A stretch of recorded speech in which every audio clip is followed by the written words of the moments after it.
Hey, hi, hello, and good afternoon. My name is Amanda, and welcome to Harmony Portal Tarot Live. Hope everybody is having a fine Friday.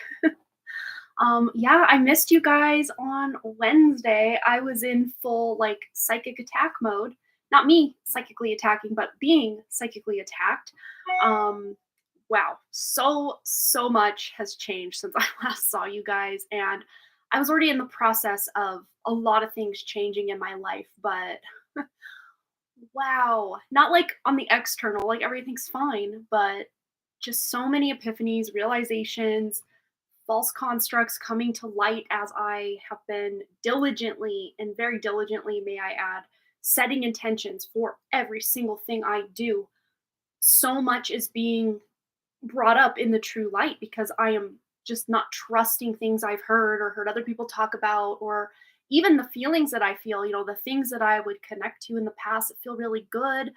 That's all by design to trick us. So, even just getting ready to come on here, I feel like a major attack in my solar plexus, and I'm not here for it at all. Like, I'm pissed. Like, I know I'm like, oh, yay. But my gosh, yeah. Amber, I've been meaning to talk to you because I know the more you've dove in and just tried to heal and work, it's like the worse things are getting. And we're going to have a deep dive about this on Patreon because I don't think I can openly talk about this on this platform or Harmony Portal Tarot because it's just gonna be silenced. I mean, they're already on to me, like, physically, so, of course, anything I intend to do online, they already know what I'm trying to do, and, they can maybe take videos down after I do it or mess with my Zoom meetings with people, but I'm still gonna try, you know? Yeah, so true. Hello, Taryn's here, Dr. Lupo in the house. Hello, Cheyenne. Hello, Jamie Wilson, and Amber, hello. But yes, who is censoring me? I guess you could call it the Matrix or, the entities that control this realm. We'll just put it that way. Um, yeah, there's just been so much that I used to connect to, believe in, draw inspiration from that just I'm seeing the true light of it and it's blowing my mind. But in a bad way, yes, I'm angry, I'm pissed, I want to swear. Like, even on this live stream, I'm just like, oh. But at the same time, I'm like, okay, all right, the gloves are off now. Now that I know what I'm really working with, now I can get down to business. And of course, maybe this is just an awakening from the awakening I already had, and maybe yet there's another awakening on the horizon. I don't know, but I feel more empowered now than I ever have. And I guess that's the silver lining of, plunging back into yet another dark night of the soul of a lot of what I thought was true and, believed in and drew upon is just like the word crumbling out from under me yet again. Um, yeah, yeah, right, Dr. Lupo? And yeah, very Kali energy, right? Embodying these archetypes, that's for sure. Yeah, oh, good friend who's been attacked like every way and is really struggling. The dark forces are trying, but they can't hold that for long. And yeah, as this cosmic energy comes in, we are oh, here's the highly psychic. I mean, spirit is all knowing, on certain levels, right? Um, we're all being psychically attacked constantly. It's just it's almost like Neo in the Matrix when he goes to unplug himself out of that like pod thing. Just imagine all the Agent Smiths of the Matrix or, the controller system. I mean, me even talking about this like right now, who knows? We might be cut out, but I think this is important. But it's not just spiritual people. It's not just your average Joe. It's every single person incarnated here, and not just the people, but like pets. My dog has been attacked nonstop. I mean, he just barks constantly, and it's really ramped up in the last 3 years specifically, and even just in this last week since I awakened from the awakening. And I'm just like, oh my gosh, I don't even know. Like, I can't go too deep dive, but of course it did. Of course it did, Dr. Lupo. And yeah, it's like so many of us are like, oh, I gotta skate around and use censor or code words and all of this and that because we're afraid to lose our platforms. Like, but to me, that's not what this is about. It never was, but on some level, I'm like, well, I need the platform so I can, communicate with people. But now I'm just kind of at the point where I guess whoever needs this message will get it, and whoever doesn't get it, I mean, I'm just hoping that somehow, some way they do get it somewhere else, right? If my platforms are all taken down, like the gloves are off. I'm just done trying to appease the algorithms and the systems and the AIs and I'm just, you know, yeah, we're all being physically, psychically, spiritually, emotionally, mentally attacked, just constant. It's constant when we are incarnated. And, even that, real deep dive I've been doing about the reincarnation trap and how this is all a prison planet and like, all the buzzwords. But yeah, so many of us do have a higher mission here than just to repeat and be trapped in this loop of karma and just it never ends, it never ends, it never ends. Um, but I'm just, on the precipice, and I felt this coming for a while, that I'm on the precipice of, diving even deeper into my inner knowing and my own inner self and not allowing or projecting my, that savior complex that so many of us leave these religions that we, grow up in and then fall right into the new age, or as they liken it to, the new cage or the new age trap, whatever you want to call that, and calling on all these guides and angels and even our crossover loved ones. These entities have completely taken over this realm and parade themselves as our spirit guides, as our loved ones, as ascended masters and angels and archangels. And I'm just sick of it. I'm just done because, as many of you know, I will have in the past worked with Archangel Michael.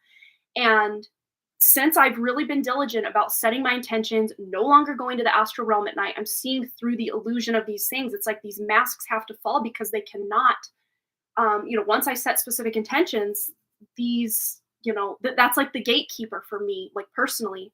And it's like, you know, calling on Archangel Michael even last week, I saw something really disgusting that I was just like, what have I been connecting to? Not to say there isn't a real Archangel Michael, like, I don't know that for sure, but the guide that I've been connecting to is not, it's not for my highest good. And Dr. Lupa, I know you've kind of been like, yeah, I don't really subscribe to all that angel stuff. And like, even in the past, I'd question like, but it feels so good when I connect. It feels so good. It feels so loving. It feels so right. The guidance coming through is spot on.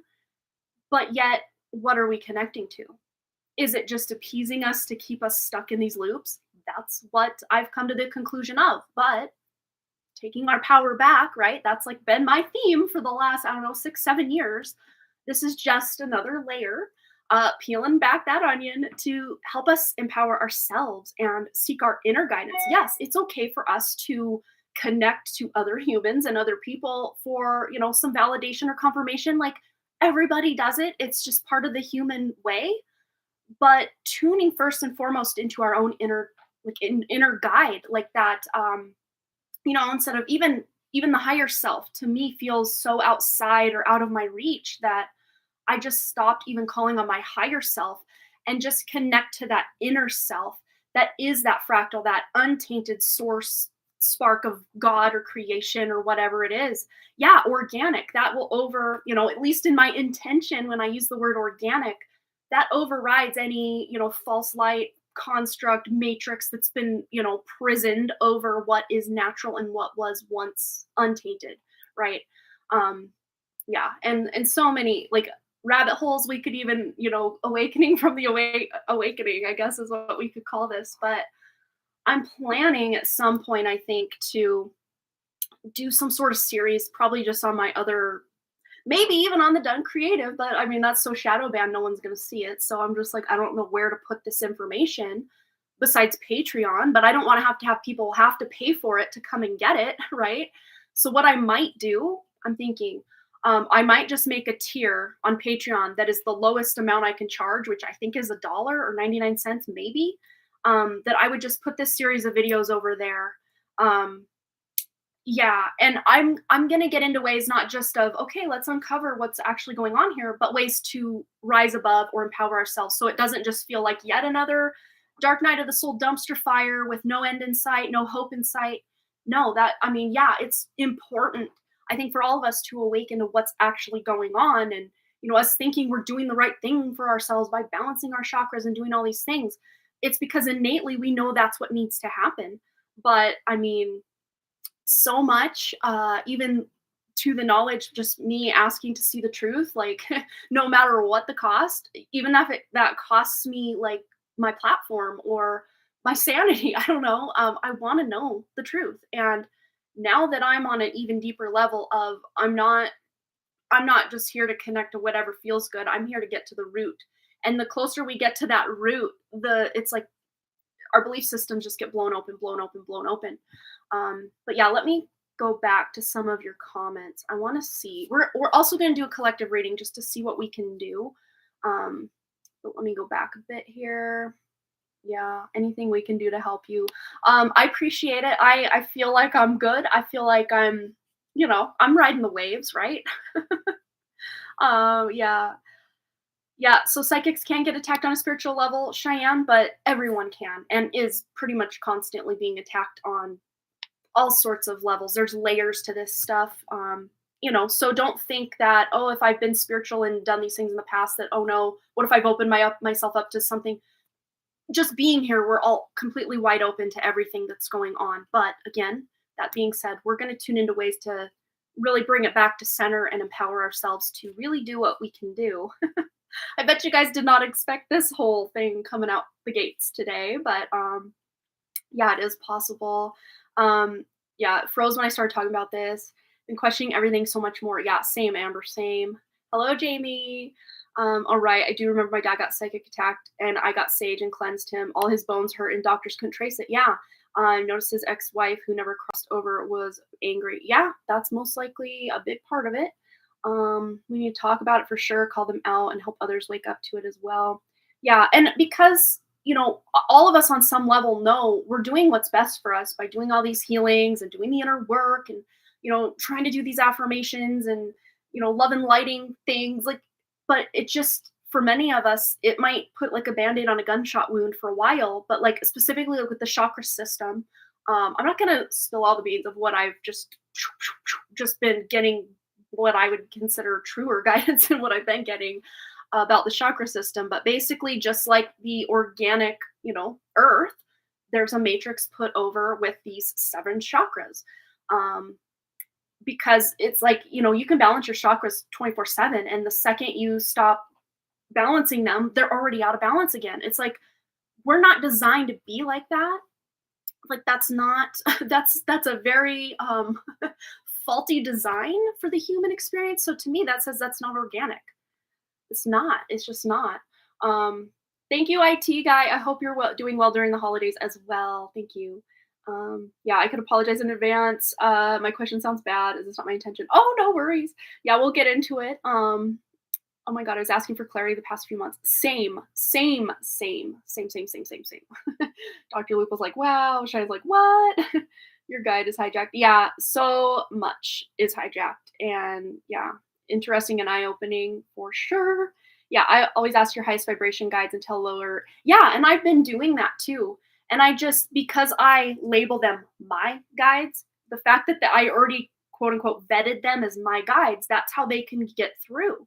So I have done yet another, I guess you'd call it an intention, ritual, whatever you want to call it, to banish anything that is not in alignment with the true source light. And since then, crickets for Archangel Michael. He's nowhere to be found, because I anything that was not in my highest good and was of the false light is gone.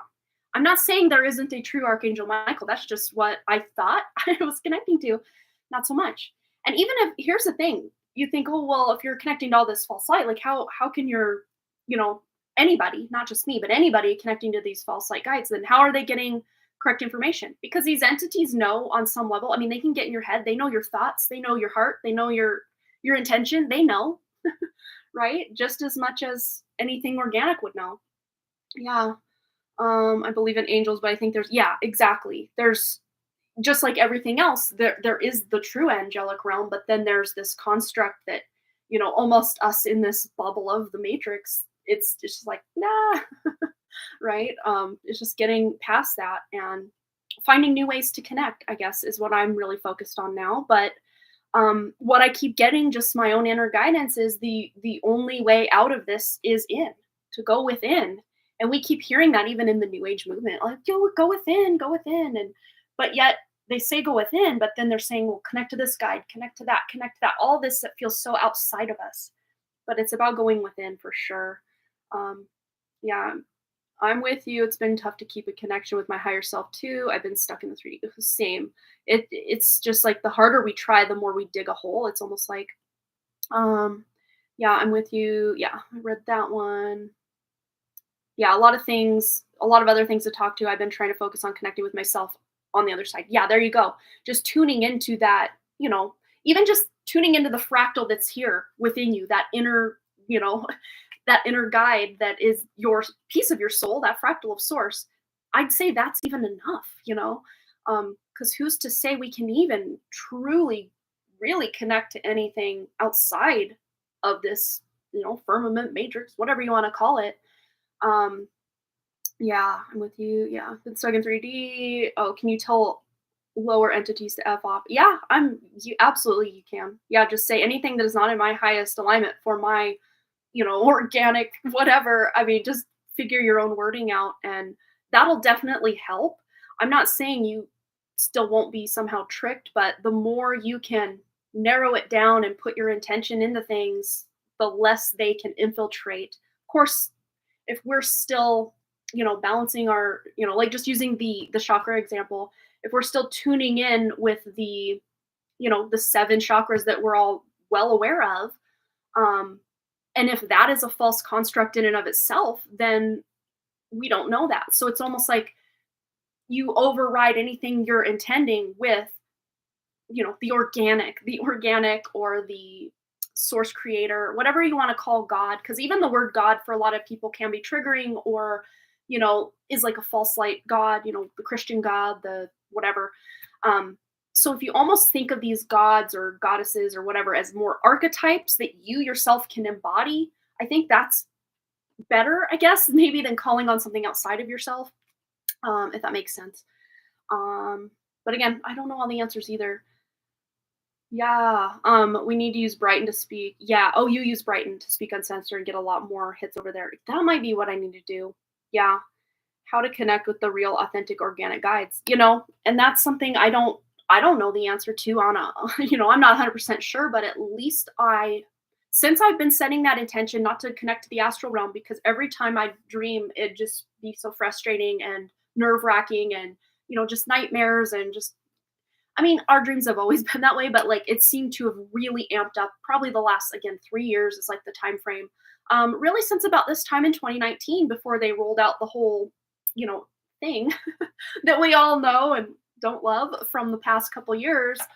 But they're utilizing, oh, I could get into a whole thing with astrology. Not that my stance on using astrology to better our lives has changed, but the way that it's been constructed to basically, so many of us, we kind of know, when you know astrology, well, I can't really outshine my astrology chart. It kind of locks you into a certain experience or certain personality, certain way of being.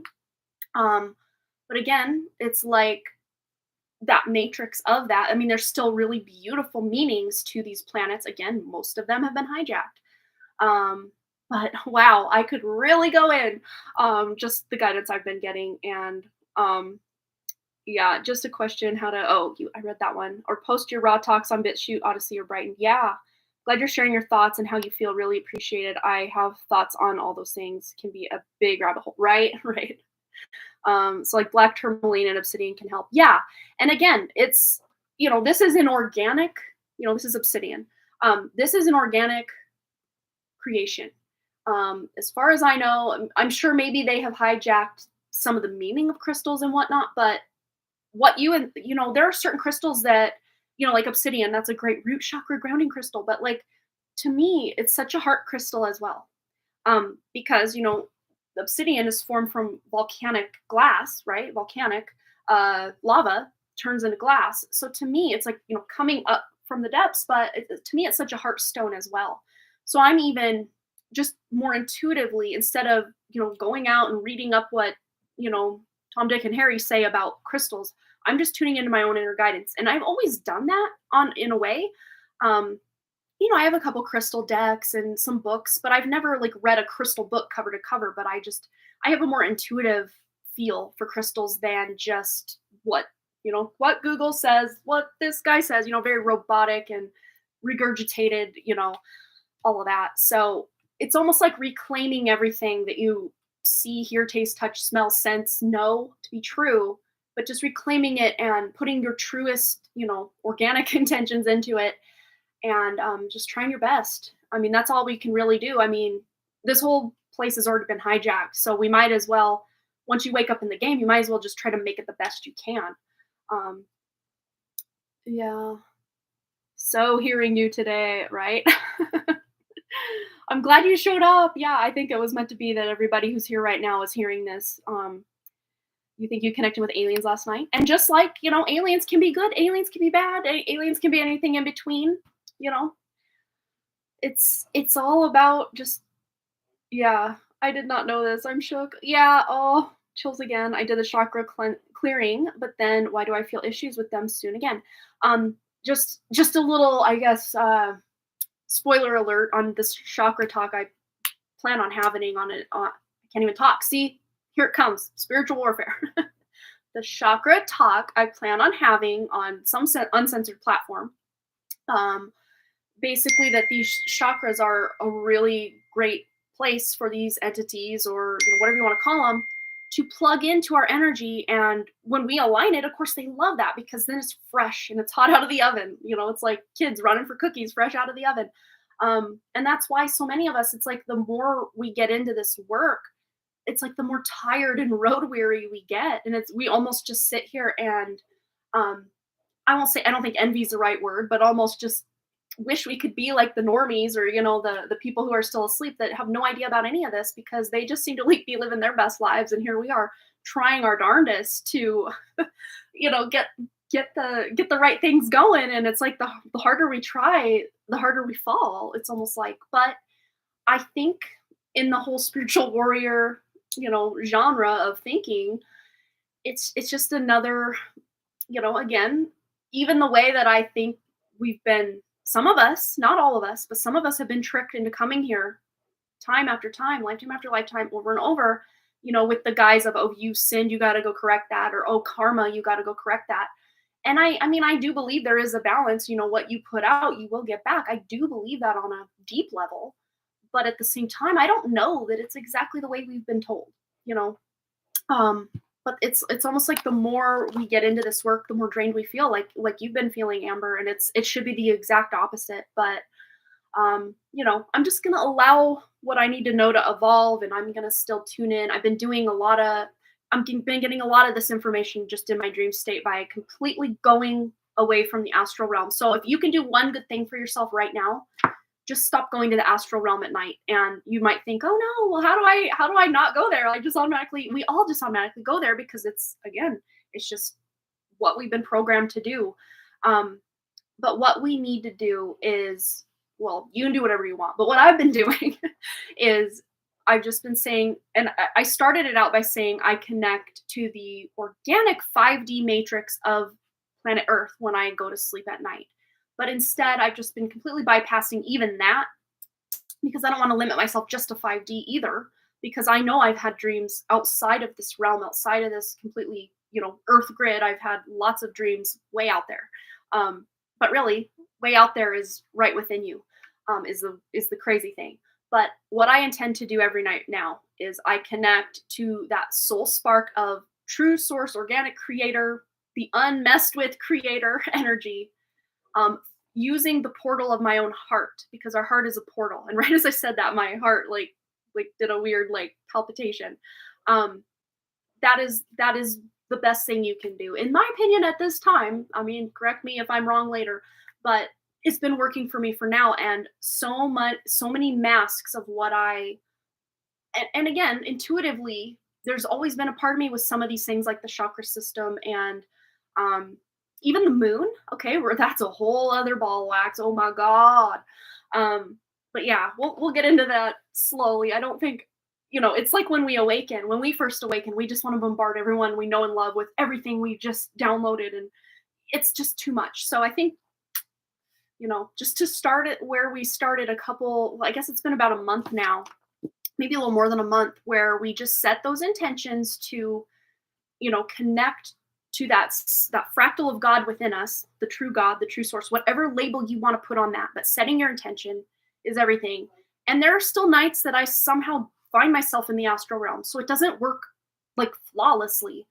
But a lot of times, here's the really good thing about it: when I do go into the astral somehow, what I do instead, like it's somehow like my, I don't know, my inner knowing or my body, something triggers something, and I wake up like really soon within being in the astral realm, and I, usually go pee or get a drink of water or something, and then I'm like, okay. But it's what's really weird is, right after, or even sometimes before I wake up, my dog starts barking. He's been just having these episodes every night to where I don't think I've even slept in the same bed as my husband for over a month and a half, because my husband has to sleep downstairs with the dog to keep him, like, it's the family dog, but that dog loves my husband more than anyone on this planet. So he's really the only one that can calm him down in the evening. And of course, all day I'm home with the dog, and you just heard the dog barking, quite possibly. But my dog has over 60 tumors on his body. He's had this hacking issue for the last 3.5 years. He pukes probably 40 times a day. He's not eating right. And he is 15. He just turned 15 a couple days ago. And we're just having this really hard realization that we probably do need to put him down soon. And oh, I'm just getting teared up now, but he's been so attacked, and I'm just sick of it, I'm sure you guys can attest to this. Cats are an amazing protector. If you have a cat, you've got like a spirit guide on earth, and same with a dog. But you might find your dogs, like my poor Judy, last year, she was very heavily attacked, and to the point we did have to put her down. And she was 2 weeks shy of 17, and 17, Walter's 15. I mean, dogs don't tend to live this long. I mean, it's a miracle to me that my dogs are still here. Well, one of them. But he's just been so attacked, and so many of you might notice your animals are seeing things, and but they will take the brunt of the attacks that are aimed at us, because that's just their like unconditional loving way of helping us. Not to say having a pet, like, if you don't feel drawn to pets, that's okay. And those that have pets now may start feeling guilty, like, oh no, what am I doing? I'm being attacked, and my dog or my cat's taking it all on for me. Don't feel guilty. I mean, that's part of what these animals come into our lives for, is to help us, and it's just such a gift to have these animals. Let me scroll back up. Sorry for me breaking down. I did not. I mean, I knew this live was going to be a little different, and I was, like I said at the very beginning, I don't think most people were here yet, but like Wednesday, I was in full-blown psychic attack with another migraine, and I finally got to see what it looked like on a true level, is this like cage helmet thing that gets put around my head when I really start, veering off course from what the controllers, or whatever you want to call them, are, intending for me. And it's always the right side, the creative side of my brain anyway, that gets attacked. And it usually starts kind of back here at what I guess we'd call the Zeal chakra, which is the mouth of God, which now I'm even questioning, like, is it the mouth of God or the mouth of the entities? Like, I don't know, but it's that like ball joint right here. But it's usually to the right of that they start the attack. And then before I know it, it just wraps around my head, usually mostly on the right side, but, even on the left side. And I can sometimes go, like, if I do a really deep cleansing and healing on myself, or go to someone to have it done, I can sometimes go about 6 weeks, is about the most I've gone since my big full-blown awakening, without having any migraines. But then it's like it just starts happening, and then it's like cluster, and then I'm under major spiritual attack yet again. And I know Amber deals with a lot of migraines, so the same thing might be happening to you. I'm trying to find a way to, I'm going to try some things, and I will, of course, report back to you guys. I think the beginning of all of these live streams is just going to be a great place for me to come, at least until this possibly gets shut down, but I'm not going to stop. And until I can get my thoughts collected in a more linear way, I guess, for these. I don't know. I just keep wanting to call it awakening from the awakening because that's really what it feels like, is just a whole new awakening, almost as diving deep as like the first awakening. But you know, I don't have to know, that about the more earth stuff. It's more about the physical body and the etheric body and just the chakra points and the brain and the planets and the, oh my gosh, it's so much. Yeah. Let's see. Let me go back to the comments again.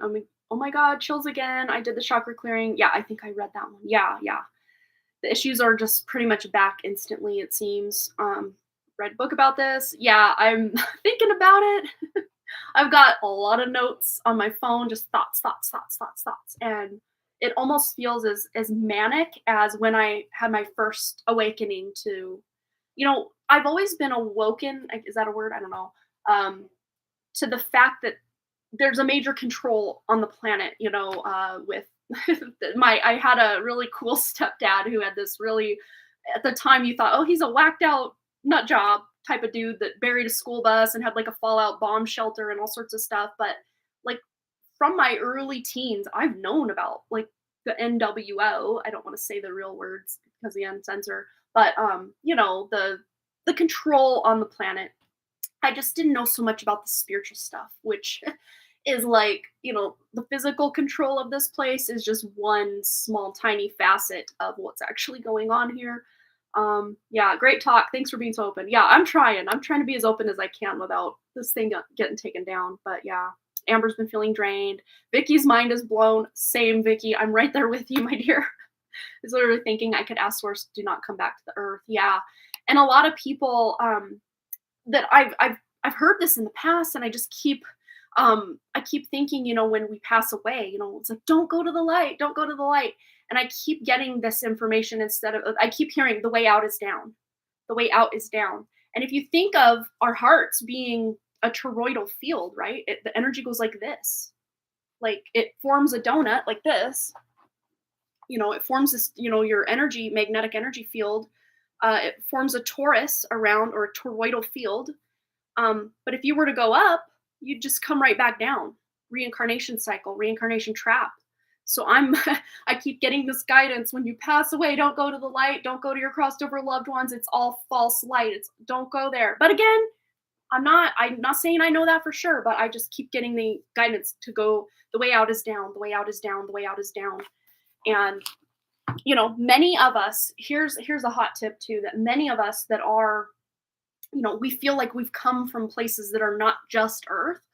We might have this innate knowledge within our soul that when we do pass away or cross over, that we do go back to our true place. Because even during my hypnosis with Alba Weinman, I never went to any light. I just knew what to do. And both times with what I tuned in, I was floating above my body, but then I just it was almost like pouring water into the earth. I just right down. So I don't know. Yeah, organic and the heart portal. Yeah. I mean, and I've been even looking at words. You know how I've been all up on words lately with just the meanings of words, and like release. Re means to do again, lease means to sign a contract. So not using the word release when I want to get rid of something. I've been even looking at the word earth. It's got the word hearth, if you Enneagram or whatever the word is for the letters. Hearth, which means home. It's also got the word heart in it. It's got the word art in it. And it's also got the word ear in it. So yeah, there's so much. There's so much knowledge. And of course, the real truth is out there. It has to be. They have to tell us the truth. But it's just so inundated or weighed down with lies that we don't know what the truth is.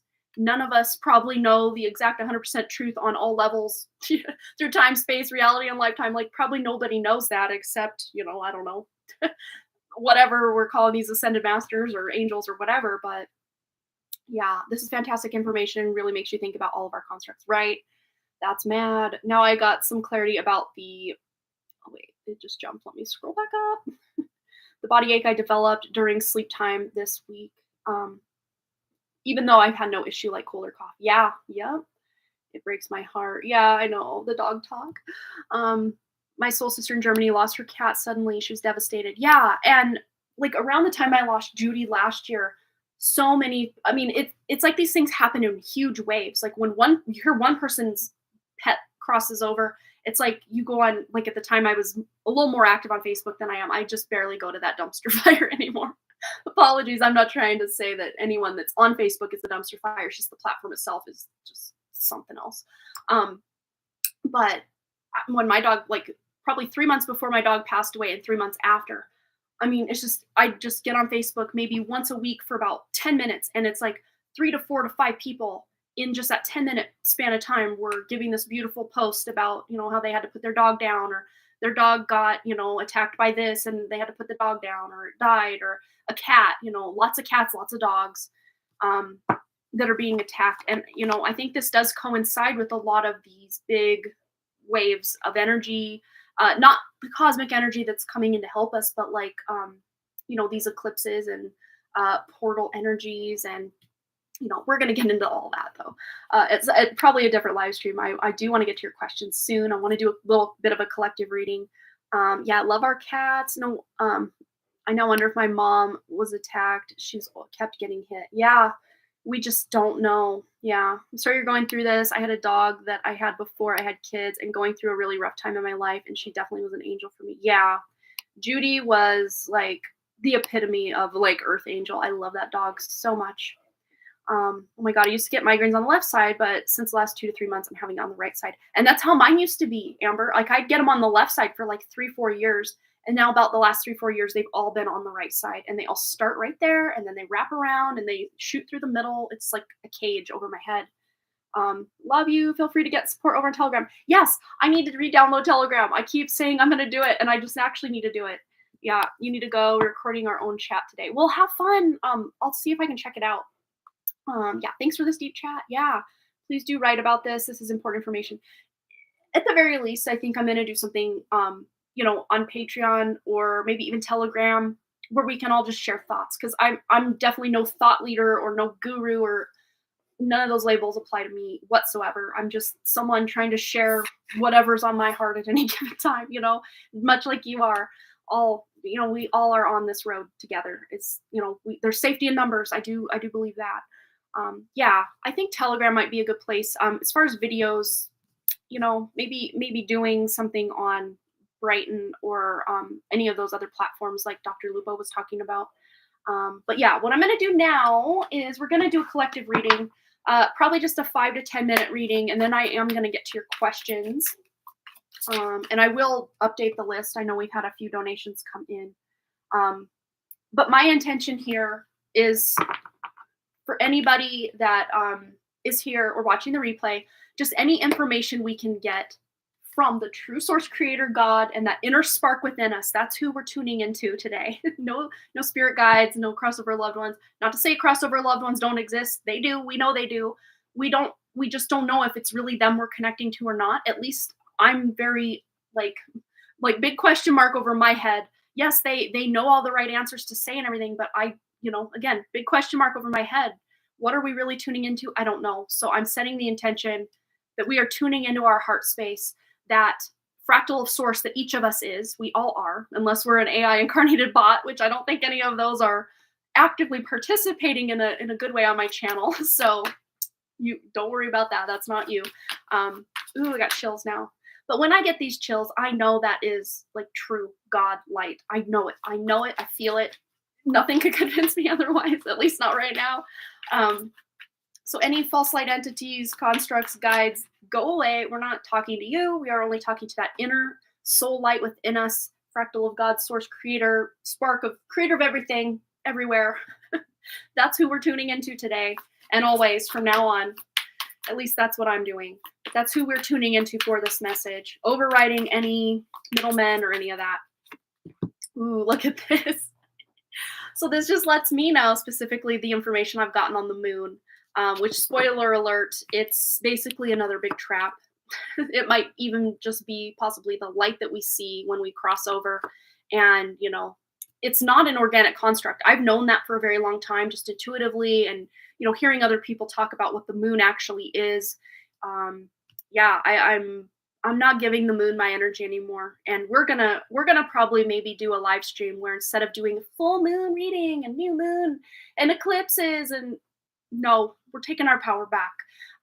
Again, that was a big triggering thing for me. I mean, I've known it was some sort of, I don't know what you want to call it, a satellite, or it just didn't ever feel organic to me. The way it doesn't move, it doesn't shift. I mean, it obviously appears to move, but really we're the ones rotating, or allegedly. Again, I don't know the actual scientific, you know, goings on of what's going on here. I don't know if we've been lied to on that regard either, but the moon itself is very stationary and too coincidental for it to be where it's at and doing what it's doing, the size it is, how perfect in shape it is. Yeah, but basically we're seeing through the illusion. That's what I'm taking from this card. This is helping us to see through the illusion. Holy cow, this is a great eye opener today. I'm so glad you're enjoying it, IT. I mean, I don't know if enjoying is the right word, because I don't enjoy even having to talk about this stuff, but I feel in my heart, in my soul, it's so important that, ooh, yeah, chills, that we just at least know that we are more okay. And here's a hot tip too, and like as a good silver lining of all this, they wouldn't have us so inundated and under attack if we weren't powerful. They wouldn't care an iota about us if we weren't powerful. So there is your golden ticket to know that you have that inner guidance, you have that inner light, that you are amazing. Um, I can channel what I'm gonna do, Cheyenne. I'm gonna tune into your inner soul, because who knows you better than your inner soul? Probably no guide. I mean, maybe your true guides. We will just set the intention to connect to your true guides. Let's put it that way. And that source, that inner soul, that inner light, and source. We can do that for sure. I've been feeling this for 2 months. I've been asking source where I came from. Show me the reality as it is. Right. I've been doing the same thing. Look at this though. We're taking action. We're moving on from what we once thought was one thing. And it's very interesting how there's almost like a matrix or a construct over this moon here. I'm so glad I used this deck, because the other traditional Rider-Waite deck doesn't have this. And now I'm really seeing it as it is. And wow, and it's even got the two towers. To me, this represents the fall of the feminine and the hijacking of the feminine, because the true feminine, just from my own intuition and guidance, is Venus. Venus is the true feminine.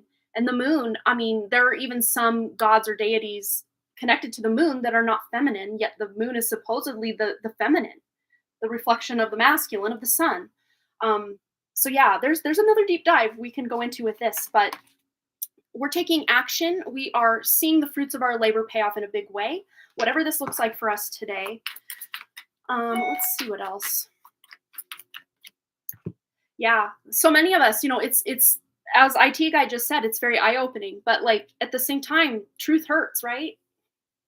It's not a fun thing. Like I said, I don't know if enjoyed is the right word. I don't enjoy having to give this knowledge or wisdom that I feel I've attained from, you know, sloughing off all the false light matrices and constructs and setting deep, deep intentions to connect to the truth, that now the truth is being revealed.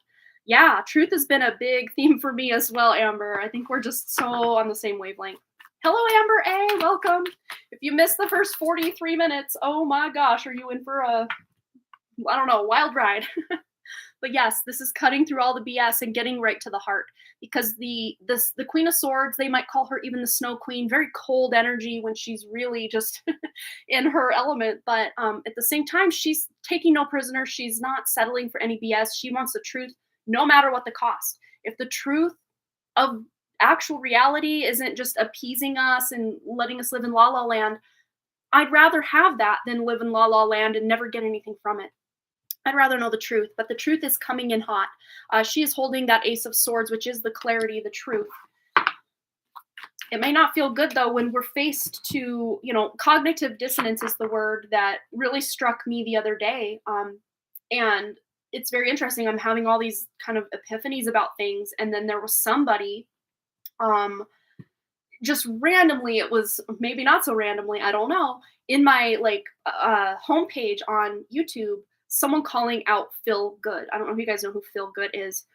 He's a spiritual teacher that up until like 4 or 5 days ago, I was following and listening to most of his stuff. And it just was such an eye opener. At first, I wanted to defend Phil. Like, I mean, I'm sure Phil as a human is perfectly lovely, but just whatever he's tuning into is what this person was like calling out. But at first there was this cognitive dissonance. Like, no, Phil is amazing. I've gotten so much information from him, and all of this. And then I like dial it back. I'm like, but have I? And then I just listened to. I'm like, okay, I'm going to see what I need to do here. And I just listened to one of his videos with a completely as unbiased as I could possibly be in the moment perspective. And it really is almost like he's just therapizing himself on his live streams or his videos. And I mean, I had just this deep sadness or like almost pity for him that, it's again, though, it's just about uncovering the truth. It's not about other people outside of us. It's about ourselves. But a lot of times when we've been following something or someone outside of us that, might have appeased that, complacency within us, or just wanting to seek this savior, someone to tell us what to do or how to do it. And I mean, I've even been guilty of that I just want someone to tell me what to do. I'll have no problem doing the work, but I just need to know what to do. And the people we go to sometimes don't even have any idea what they need to do. It's like, of course we absolutely should and can rely on each other, because we can't do this alone. Yes, this whole awakening thing is a very solitary path, but at the same time, we do need each other to walk each other back home, wherever that is, whatever that looks like. Yeah, Amber, you get it too with the chakra clearing. To me, that's such a faulty design. If the true source creator put that in place, I question his ability, I guess, or his, her, its. I don't think there's a gender assigned to the true source light creator. I don't know. Again, I don't know. But yeah. But there are natural energy centers that I think it's like ancient Chinese, like they call them like the Dantians. It's like Dantien or An. I'm not sure the ending of that. But the three like original wheels of energy, vortexes, if you will, are like the sacral area, the heart area, and then the third eye area. And it's really weird because those are the three I mostly want to tune into just on an intuitive level anyway. And it's just the others that kind of fill in the gaps with everything. Again, I don't know. More deep dives for a later day. Let's get one more card here. All right, Princess of Wands. Okay, so yeah, this is about us having an open mind and being inspired to maybe not just go down the same old rabbit holes or believe the same old things, but really be open-minded, and literally just asking your true, source creator, or that spark of source creator that is within you, that inner knowing, that inner self. I just keep calling it the inner self, because to me, higher self still feels very unattainable, very out of reach, very almost outside of me, that I feel more comfortable calling the higher self the inner self.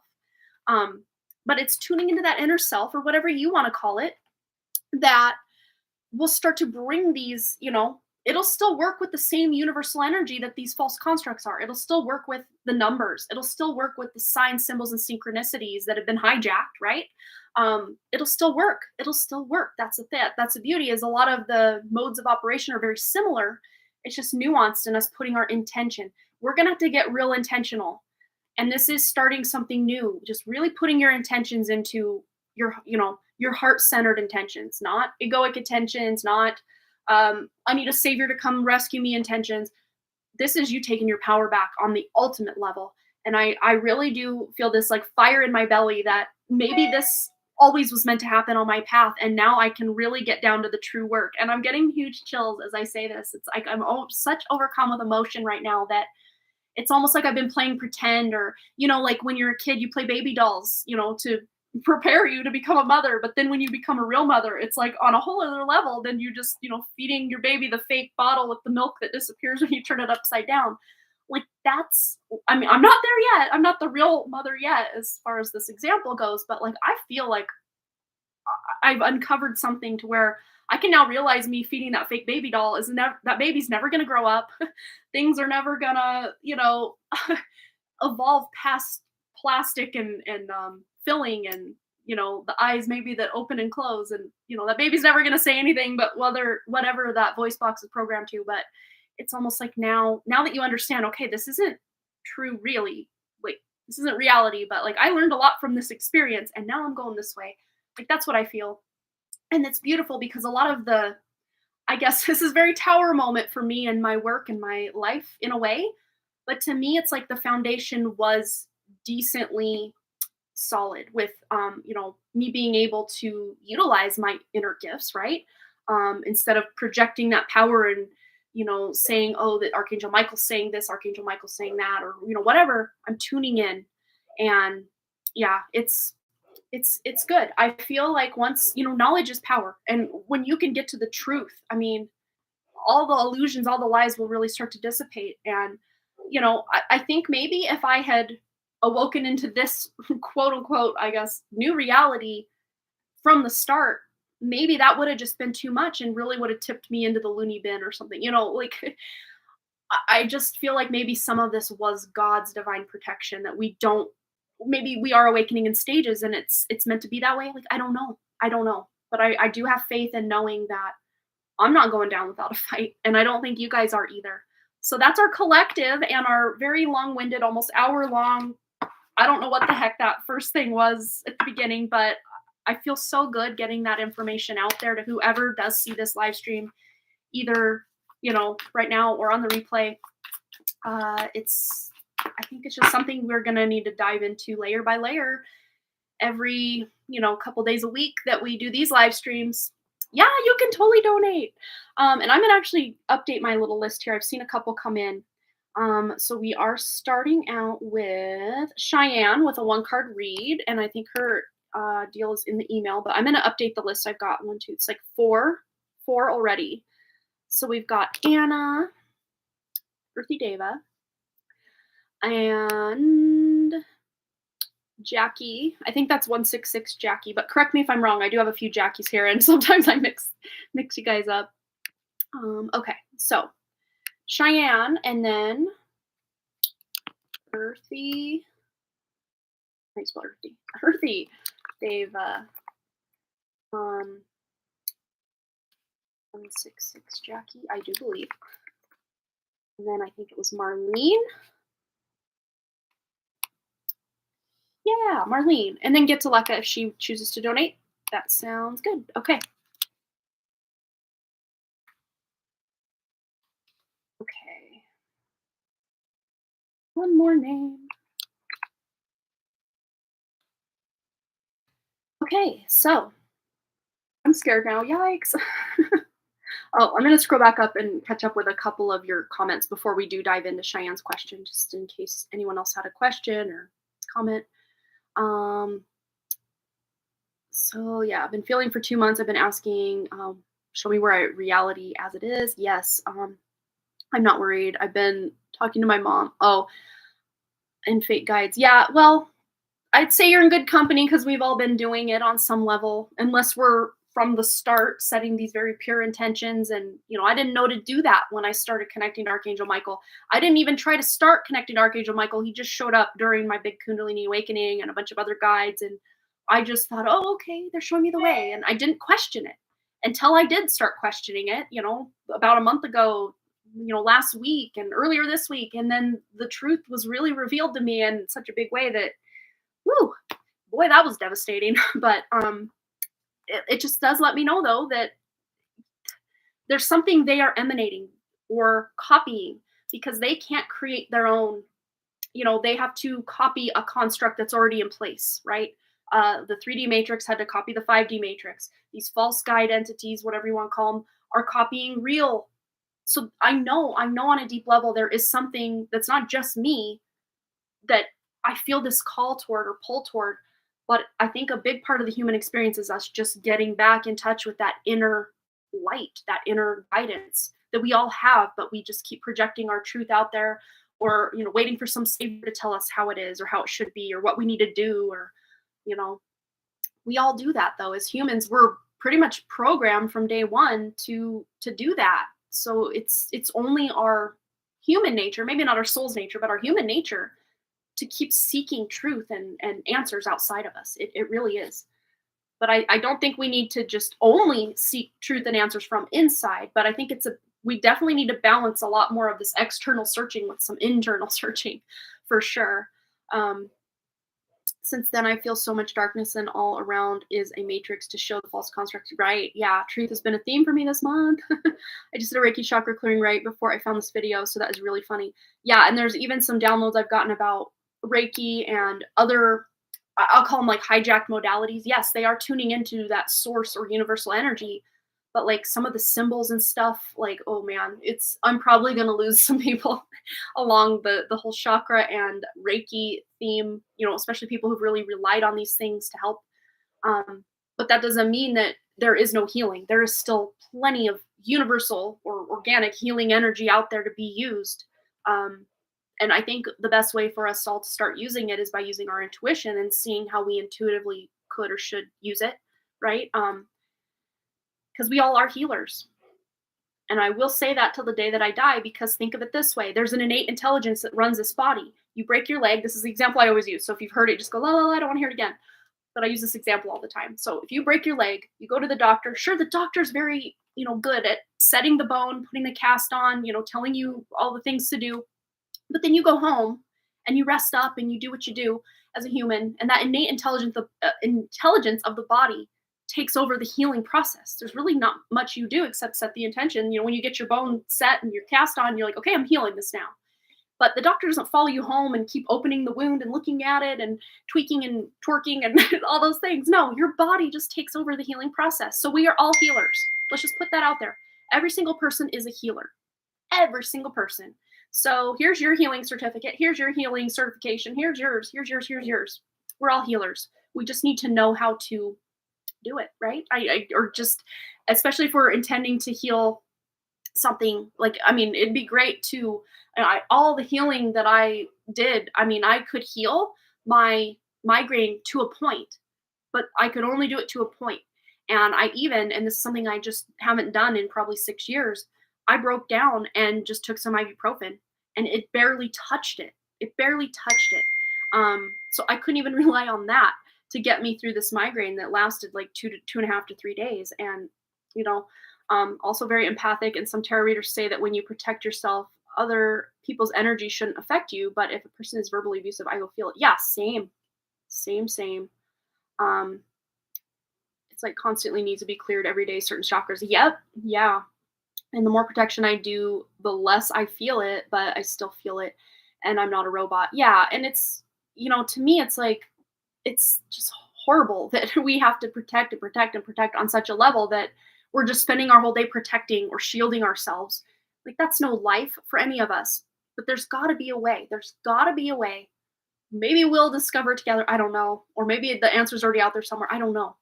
Maybe the answer's within each of us, that we can maybe set the intention to shield ourselves once and then go about our lives and we're just shielded. I don't know. I wish I knew that answer. I wish I knew that technology or organic, shield or whatever it is. I wish I knew. But I feel, like I said, I feel like I'm on the doorstep of a whole new big awakening into my own abilities and really leaning on myself and not outside guidance from spirit guides and all this, because I know in my heart I have something greater than just this human part of me that's helping me. I know that. So it's just tuning into that. Whatever name I call it or don't call it or label I put on it, that's the whole thing. Is we never know what to call these things. The more I protect, yeah, I've read that one. I'm worried is the shift I'm going through caused by a negative entity now, Amanda. Everything kept going wrong this week. Yeah, same for me, Cheyenne, and my whole business. Probably if we're being real honest, the last year, my business has just tanked, and I barely get. It's like the pulse is barely breathing on all my platforms, all my channels.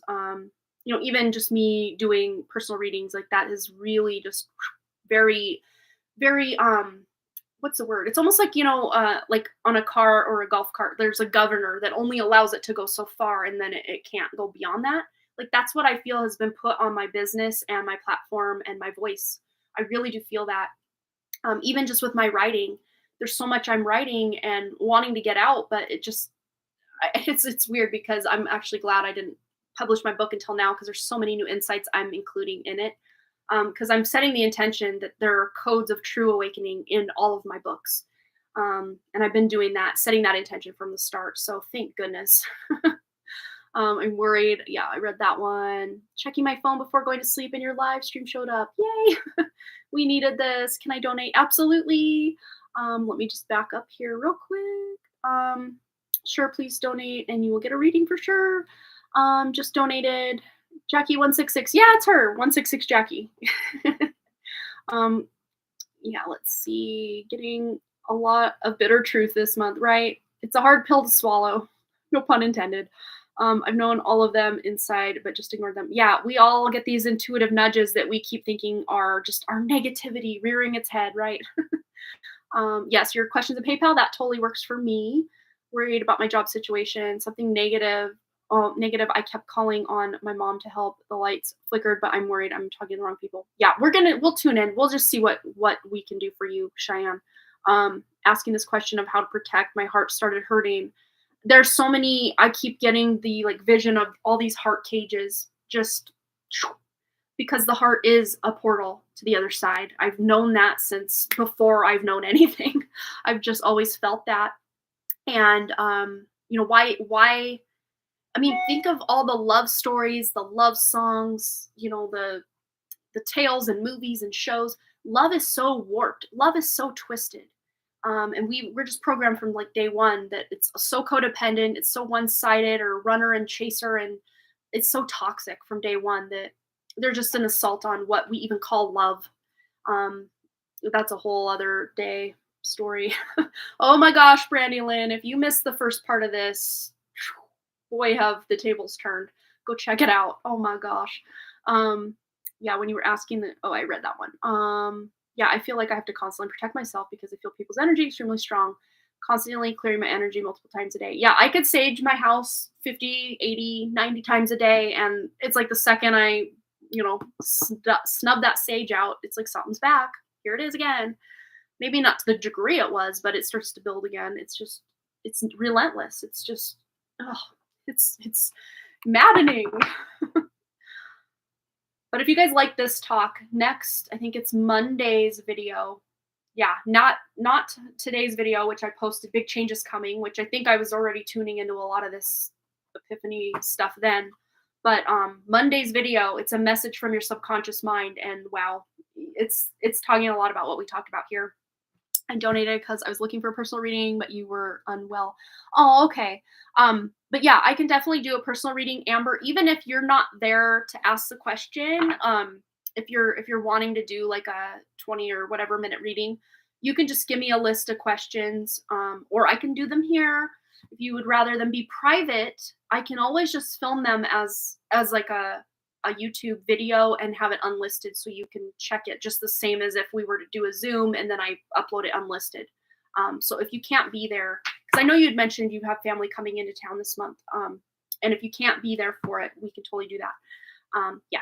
So let's get into Cheyenne's question. We're over an hour in, but I think we just needed this heart-to-heart conversation, and let's just get real with it. Even if I lost some people as far as like, wow, Amanda's really gone batshit crazy. Like, and I don't swear, but like, yeah. Apologies if that offends you, but yeah. I do swear. Like in my normal life, I'll swear once in a while. I mean, it's not like every other word's the F word or anything, but like I try to be respectful of people who don't like that, on my live stream. And it's just, good to not swear all the time. But yeah, not going anywhere. It takes courage to do this. Yeah, it really does. But like at the same time, I feel so much more empowered than I did when I started this. Cause I'm like, I can't sugarcoat. I can't skate around the things that I now know to be more in alignment with truth than what I felt before. And I'm just glad that it resonated with so many of you, because I think all of us are just sick and tired of being sick and tired and bogged down and weighed down and suppressed and feel like we have to fight so hard for just scraps. Like, I'm done with it. Yeah. No, don't worry, Cheyenne. I will read it. We will get to the heart of this. We will. Okay.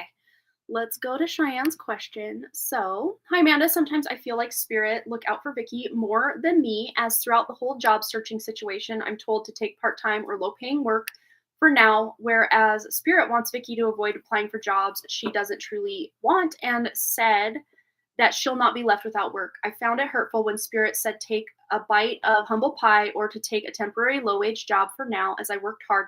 Yeah, like I was just saying, exactly. For all the stuff I've achieved at the university, and those jobs are also temporary, and I'm no longer getting the opportunities there. I don't mean to sound rude, but I feel like there's a massive imbalance between my treatment and Vicky's treatment. Jobs I'm qualified for are suddenly ghosting me, and someone who had me in mind pulled back. I am also on file for a temporary office role and rang yesterday begging for work. I feel desperate and anxious. Could you please add to this? Okay, yeah, let's feel into it. Don't worry, your question was not bad. Don't worry. But let's tune in and really feel what to Cheyenne's inner guidance, inner soul, source creator, and any true guides. No false entities, false light entities, or constructs. Be gone. We're not talking to you. We're only talking to the true organic light for Vicky's question and everyone else's question today. We're just setting that intention. Anyone trying to pose as any, family member or spirit guide, we see through it. We're not entertaining that. But we're more than welcome and more than happy to talk to the true family and true guides. Okay, so there's our intention set. We've set it. They cannot invade our free will, at least to my knowledge. Ooh, we got King of Swords here. So this is bringing your power back to yourself, Cheyenne. And I think this is something, maybe because I did the Freudian slip of saying Vicky's name, this is something that somehow internally she's just feeling more in alignment with her, I guess, her skills and her ability than you are. Not to say Vicky's more skilled or more in her abilities than you are. It's just that she's projecting them outward, maybe possibly better than you have been. Again, not to say either of you are better or worse than the other. It's just maybe you've been relying or hoping. And again, like that, even the word desperate comes out. But I mean, again, I've been feeling that desperation, like I'll take anything, just bring it to me. Just let me start somewhere. And, I feel the same thing. So it's not just you going through this, Cheyenne. There's so many of us that, are maybe feeling slightly offended that we just have to take scraps to get through. But like, we're willing to even take that just to keep going. But this is just you, maybe even sitting down. They're really showing me something too. Just sitting down and journaling your thoughts and like getting your anger out, getting your desperation out on paper, but also empowering yourself. Don't just leave it at, okay, my anger's out, but then turn it around and say, no, I have this skill. I have that skill. I would be an asset to anybody looking to hire, and, putting your power out on paper. And you can fold it up and bury it. You can burn it. You can post it on your wall. Just feel intuitively what feels good for you if you do that little journaling exercise. But let's see if there's any guidance for Cheyenne on just her feeling so defeated and, just an imbalance of power that feels to be going on even just in her dynamic with her sister. Not to say Vicky is out of balance, but like you're just feeling like the support of Vicky by the universe is completely out of balance with you. So I totally get what you're saying. Yeah, it's not anything against Vicky. It's just more feeling like desperate that her energy is being supported while yours feels to be being suppressed. Yeah, you definitely are worthy of a good job, Cheyenne. I agree with you 1,000% on that. And this is the thing. It seems like, there's a lot of people like that my husband works with or has in the past that it's like they just show up and collect a paycheck. They barely work. They are on like 3-hour lunches. They, throw everyone else under the bus or, put the blame on everyone else, but yet they can collect, 6-figure paychecks just by breathing and showing up. But then there's someone who's able-bodied, willing, has the skills, is willing to put in that work that just gets thrown nothing. But again, it's because there's such an imbalance in the matrix, so to speak, that the people who are just there to skate by seem to be rewarded. I'm not saying that's what's going on for Vicky, not at all. But like just in the general consensus of just people, that they just seem to show up, collect their paycheck, go home, drink their beer, watch their Netflix, do it all over again the next day kind of thing. Again, not saying there's anything wrong with any of those things in and of themselves or on their own.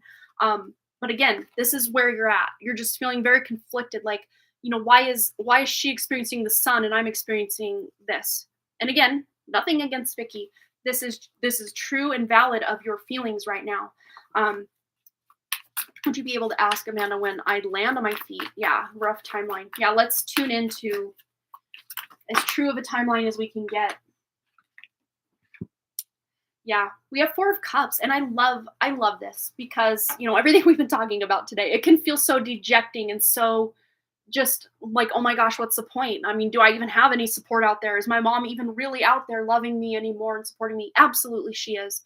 Because I see, the false matrix falling away here and the tear of spirit coming through.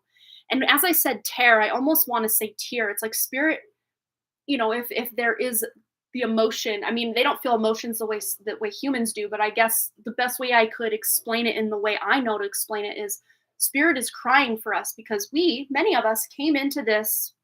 Yeah, and I do feel your frustration and pain. It's like I'm watering my own skills, my own garden, and it's like nobody wants what I'm offering. But there is going to be someone. I want to know. I want to know when. Yeah, it's like there's just no like clear answer, but I think you continuing to show up and knowing your worth even. But here's the thing. This devil energy is like, "Oh, stay positive, love and light." No. Feel your feelings. Feel angry, feel frustrated. Allow yourself to feel all of this. Allow it to come up. Cry, scream, kick. Of course, safely. Do be safe about it. As safe as you can be, right? Um, and get that out. Allow it to flow because that's trying to bypass that or love and light it away, that's not going to work. That's part of the trap, is just to not feel those hard emotions. No, we're meant to feel all of it, and I know it's just horrible. Yeah, and I don't want you to have to sell your car to pay bills either, but this is about avoiding temptation of falling into the matrix trap. But what does that look like? What does that even mean, right? That's what so many of us are trying to figure out. But I know it in my heart. I feel it for you, Cheyenne, that you will be taken care of, whatever that looks like. And you won't just be taken care of at the bare minimum. Maybe it's a slow ascent on the mountain, but you're rising up. You're rising up. I do feel it. I wanted to see if there's any other guidance or if they are going to give us a timeline. Timelines, it's like the harder I try to tune into a timeline, specifically for you, Cheyenne, it's like the more elusive or evading it is. But I want to just see. Wow. Magnetism through gratitude. But again, if you just read this at face value, it's very love and light. Don't think those negative things because you'll just attract more negative, which that's really not how it works. Because one of the there's a guy named Tony Sayers. Guys, check him out. I know he's a little off the cuff, a little off the wall, but like so much of what he's been talking about in the videos I've watched of his really resonate with me. And he's a guy from England, but I don't know where he like lives all over the world. He goes places. But it's like if you have a broken leg, you don't just sit there to the broken leg and say all these positive affirmations and just, well, I can't focus on healing the leg because if I do, then what if the other leg breaks? It's like, no, when we're feeling these emotions, that's our body letting us know we're in crisis. So we do have to address the emotions, the thoughts, the whatever it is that's there, instead of trying to push them away or think a better thought. The whole Abraham Hicks thing is, oh, think a better thought. Well, okay, if you're laying after a car accident bleeding out, thinking love and light and a better thought, that's not going to get you to the hospital. That's not going to get you healed. That's not going to help in the moment. I mean, it can help us sometimes to bridge the gap between lulls and stuff. There's nothing wrong with positive thinking. But when we're in a crisis, that's like putting that Band-Aid on that gunshot wound. So yes, there is magnetism through gratitude, but I think with what's going on here, this is I'm over it. I don't even know what to do anymore energy. This is a confused energy, of just feeling sadness. And then of course the temptation of like, I feel like no matter what I do, it's not good enough. But that, facing that, just facing it, whatever that looks like, feeling those emotions. You don't have to attach to them and deconstruct them or dissect them in any way, but just allow yourself to feel mad or angry or frustrated or sad that these jobs aren't coming. Feel it, feel it, feel it. Allow it to flow through you. And then you can think a better thought, right? The whole Abraham Hicks thing. Then you can think a better thought and magnetize through gratitude. But, think of it like, I don't know if you've heard of this. I know you are very well educated. There's a thing called Maslow's hierarchy of needs. Have you heard of that? Because a lot of times when it's basically like if you are in survival mode and you barely even have a roof over your head or something, you can't be making art. Like you don't have the, I guess, vibration, mental capacity, whatever you want to call it, to make art because literally your survival is what's in front of you. Yeah, I think you know what that whole Maslow's hierarchy of needs is, but it's basically just to get very present in your moment and feel what you're feeling.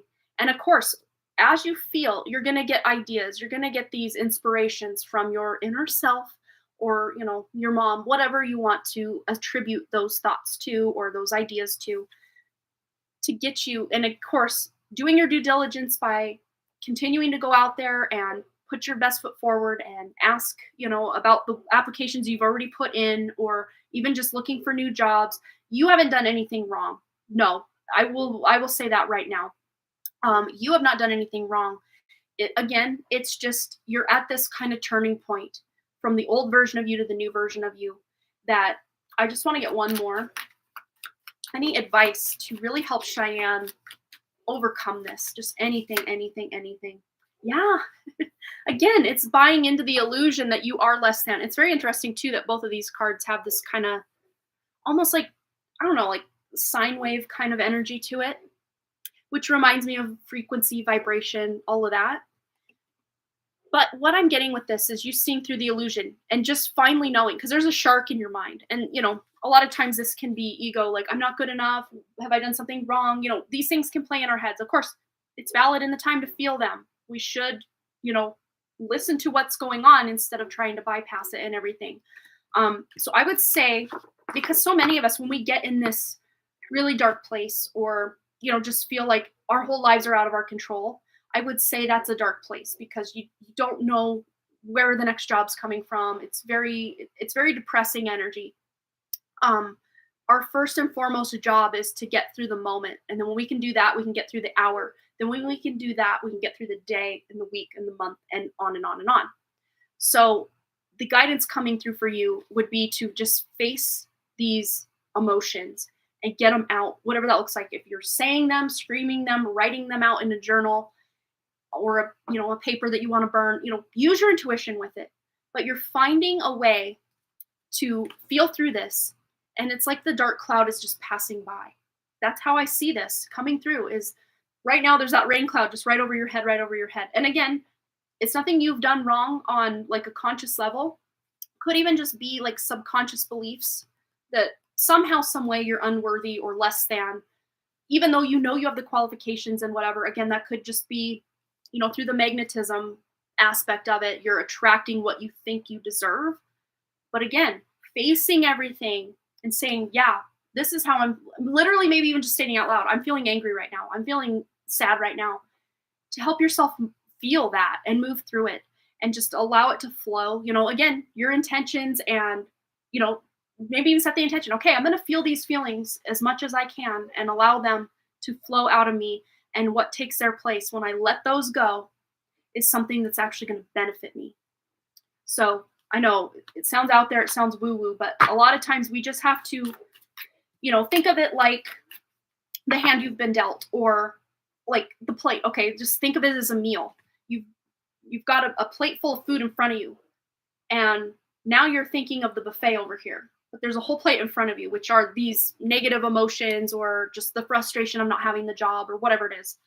It's like facing the plate in front of you, eating the food in front of you, and then after that is faced or after that is finished, and then you're hungry again, right? Then go to the buffet and pick out what feels better. Think a different thought, right? Think a better thought.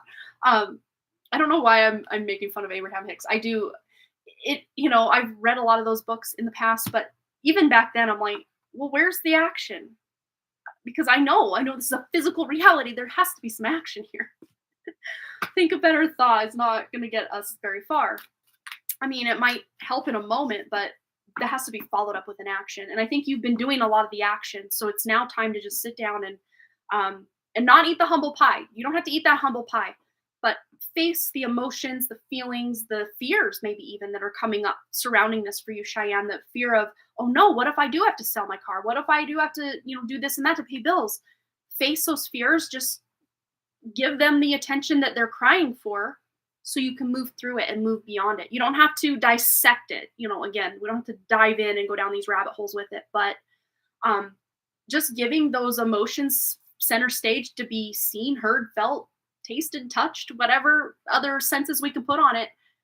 They don't need to cry so loud because we're giving them what they need. If that makes sense. It sounds so codependent, but I hope you're getting what I'm saying with that. So I don't know that I have a specific timeline or a specific real word of advice other than just to face what's before you now. And as you do, the next opportunity will come, because we've tuned into guidance here in the past that those opportunities are on the horizon. They're coming in. It's just a matter of when. So I think facing this stuff will really help. And, it's almost like, again, with the weird, I have such cryptic examples. I do apologize, but like, you're laying there with a broken leg and you're sitting there trying to puzzle out what you're having for dinner. That's not important right this second, what you're having for dinner. I know on a human level, when you're frustrated and sad and feeling all these things, you think the important thing right now is to find the job. But really what's coming through is the important thing is to face the feelings in front of you right now, and then that job. And then, once you get to the doctor, get that broken leg healed, when you're in the hospital bed, you figure out what's for dinner, right? So it's I guess a priority. And when there's a crisis at hand, which I'd say really strong emotions coming up is a crisis point for any of us.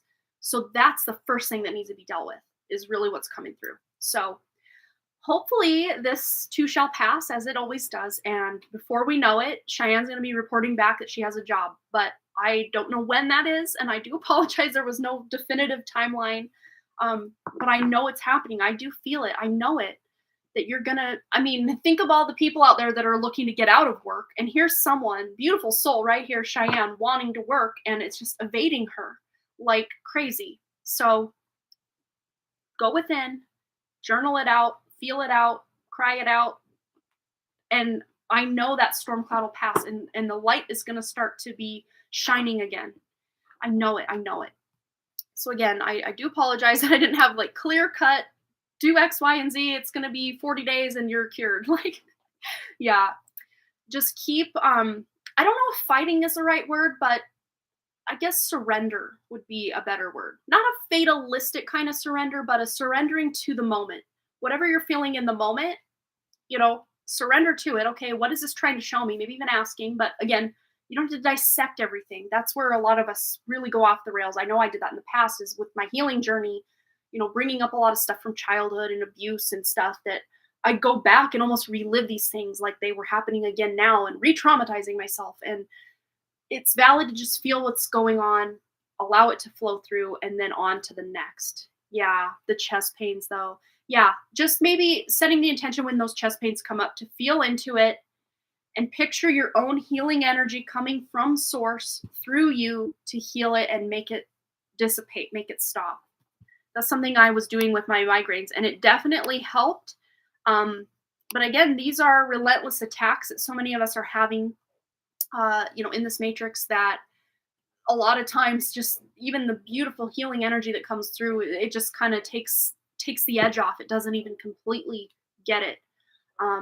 But I know there's got to be a way. There's got to be a way for all of us that we can get through most of this. We will figure it out. I know it. I feel it. All right, Earthy Deva, let's get into your question. And I'm not sure she's here, so I'm going to timestamp. But if you are here, Anna, let us know. Wow, I think that's like the first, maybe second drink of water I've taken this whole time. Felt good. Okay. So let's go to Earthy Deva. Okay, and we are at what time? Oops, I did not want to open that browser. Go away, go away. Okay, we're at 1:23:51. Anna.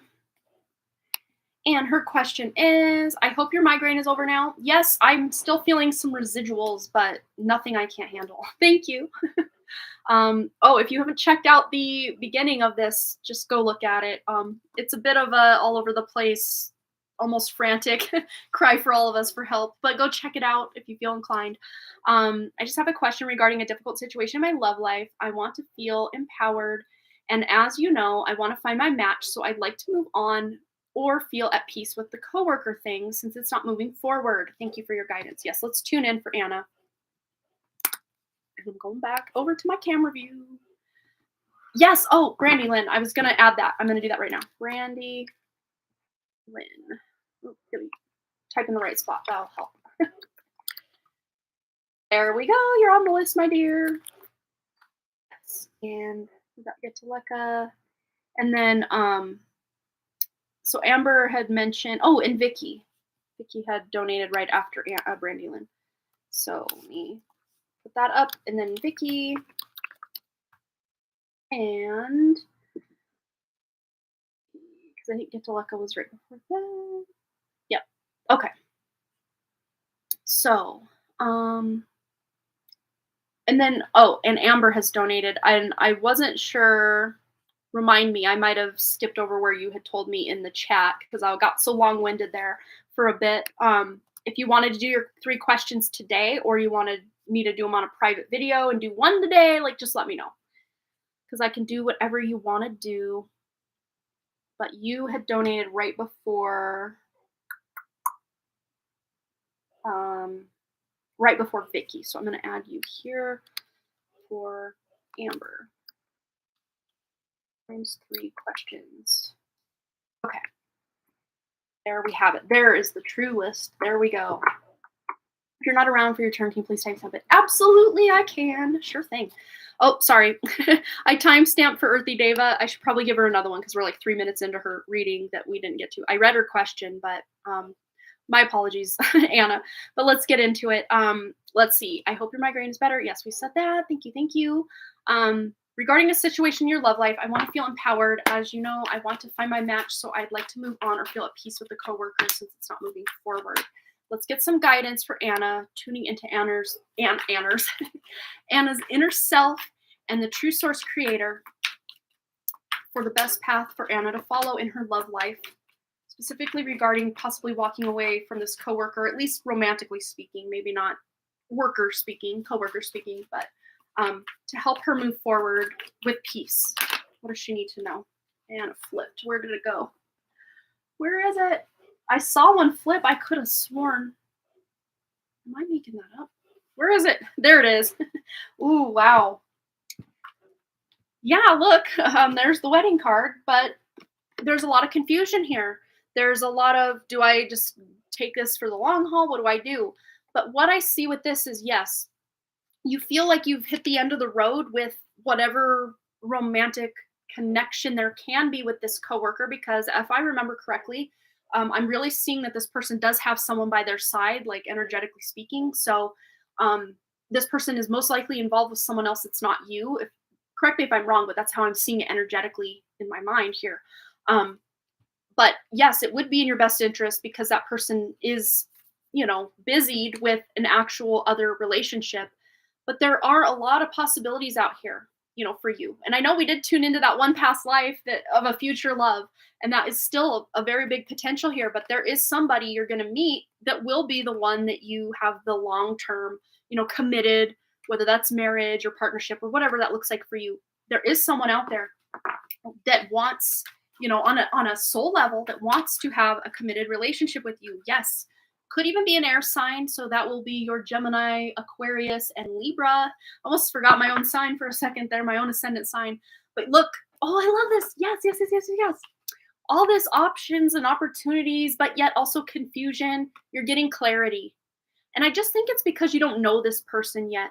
But I think it is absolutely in your best interest to, not talk to this coworker, but like as far as the romantic connection and the flirting that possibly could have been going on, to just dial that back or, bring that energy back. Of course, if you feel the need to be friends with this person, you can absolutely do that. But what I see is you just really taking your power back. I mean, this came out in our collective reading as well, if I'm remembering correctly, or was that Cheyenne's reading? I can't remember now.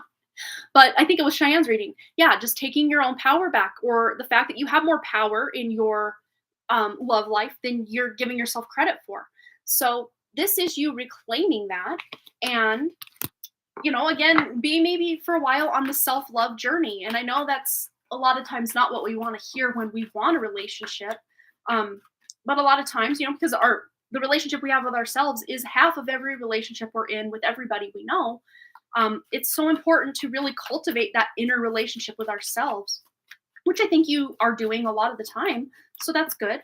But yeah, just kind of maybe taking a breather on your love life just for the moment, but just knowing that the possibilities really are endless for this you know future partner. There's at least a couple of different possibilities for you, and at least a couple, or if not one of these, could have the potential to be very long term for you. So that is absolutely in your future as far as we see, future energy. But for right now, it's like you're just tired. You're tired of the games. You're tired of the wishing and the wondering and the waiting and the but yet at the same time, this is a card of healing. So this is doing that inner healing work, maybe even specifically surrounding this connection with this coworker and, doing any cord removals or, clearing your energy of this person's energy to really help you get grounded back in your own energy for a while. Because a lot of times when we are hung up on someone, not saying that's you, but like just as an example, if we're hung up on a crush that's unrequited or a celebrity or, maybe even someone that is not good for us, but we keep going back, like, all these different scenarios, that kind of almost puts a beacon to the universe that you're taken, you're taken, you're taken. But when you start dating yourself again and, getting really in alignment, it'll start putting that signal out to those that are worthy, not just a bunch of, like the song from TLC's Coming Into My Awareness.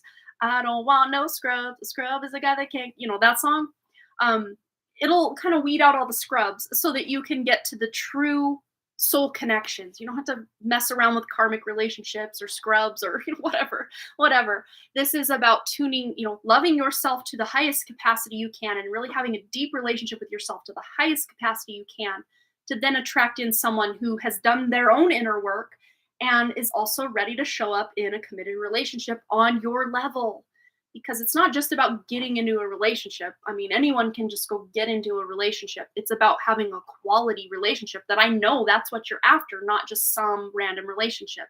And that's why you're being the bigger person here and wanting to step away from this coworker love kind of entanglement or situation, which, kudos to you for wanting to take your essence back to yourself and do what's right for your love life. But look, as you do that, the wheels are turning.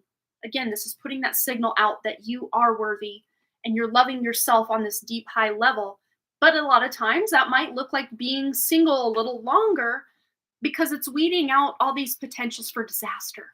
So think of it that way. If you think of it any way at all, that the longer you do have to wait in your love life, it's you really tuning in, doing the work to really attract that person that's going to be a forever person or at least a very long-term person and not just some I'm not saying that this is you, but like one night stand or, just a very short-lived encounter or relationship, because I can feel you're looking for that person that you can spend your life with, or at least a great chunk of your life with, that beautiful fairy tale that we all have in our minds. But this is you, not just fairy tale energy. This is you making that a reality for yourself by loving and tuning into your own self on a deeper level than maybe you've ever reached before. This is the sign of the times deck. So let's just see when love is coming in for Anna, what signs are going to be showing up in her life.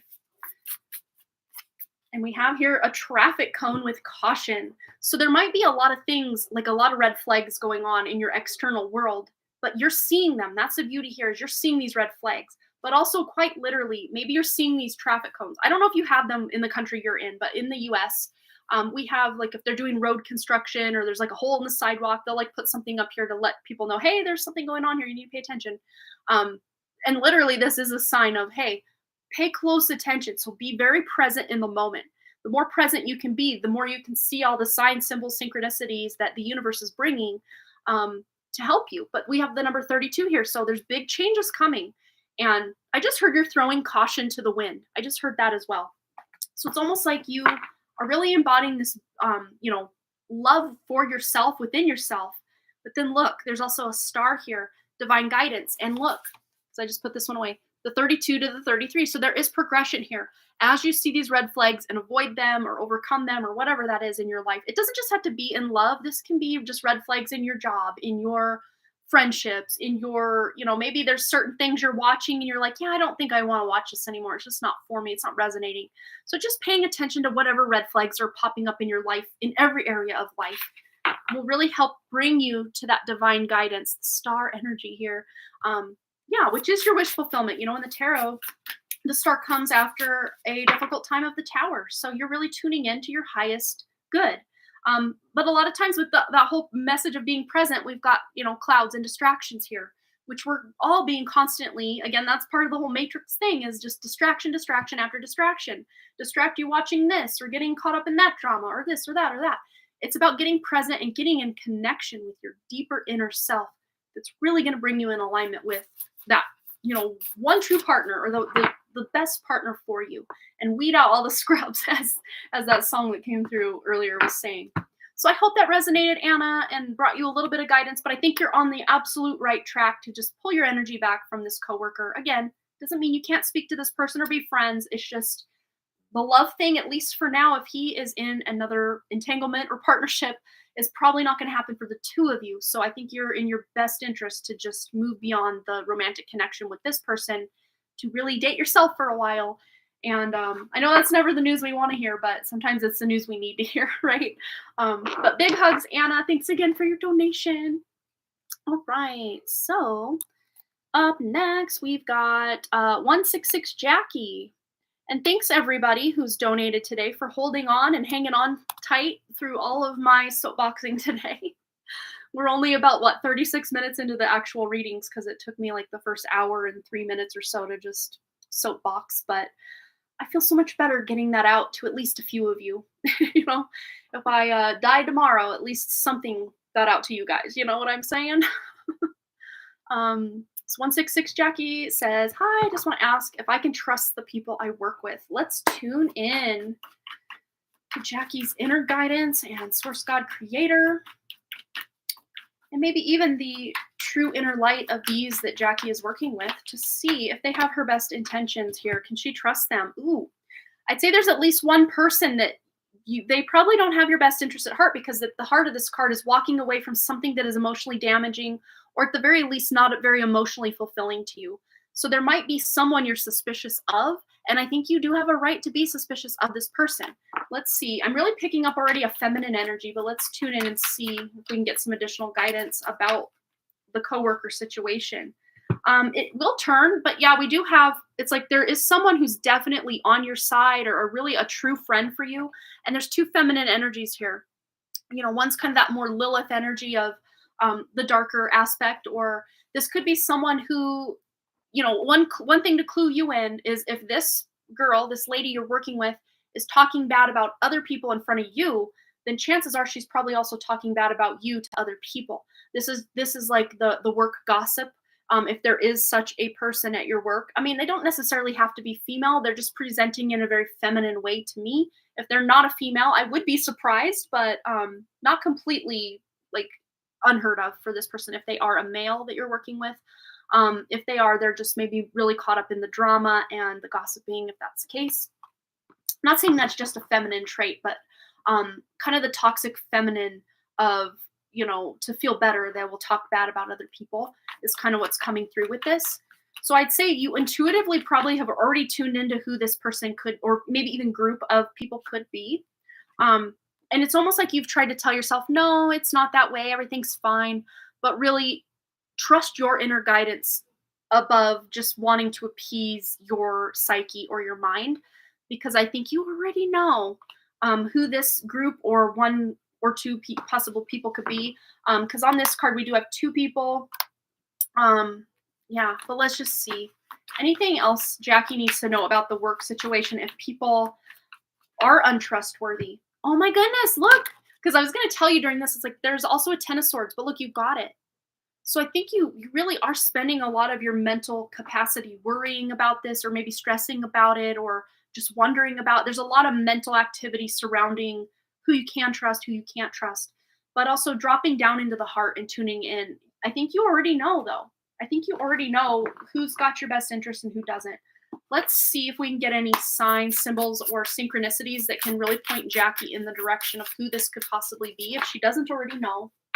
Ooh, we have clouds with distractions, but it was upside. It kind of flew out upside down. But also the number 11. So I don't know if this person maybe has the number 11 in their phone number, or if you guys have like an employee worksheet where they label, or everybody has like a, I don't know, access number. Like, is that a thing? I don't know. Um, but like employee number, like if you have to log into a system or something, they might have something to do with the number 11. But this person also might send out a lot of distractions. Like even the way that card came out was very like sleight of hand, very, I'm trying to present you one thing, but like it's actually another way.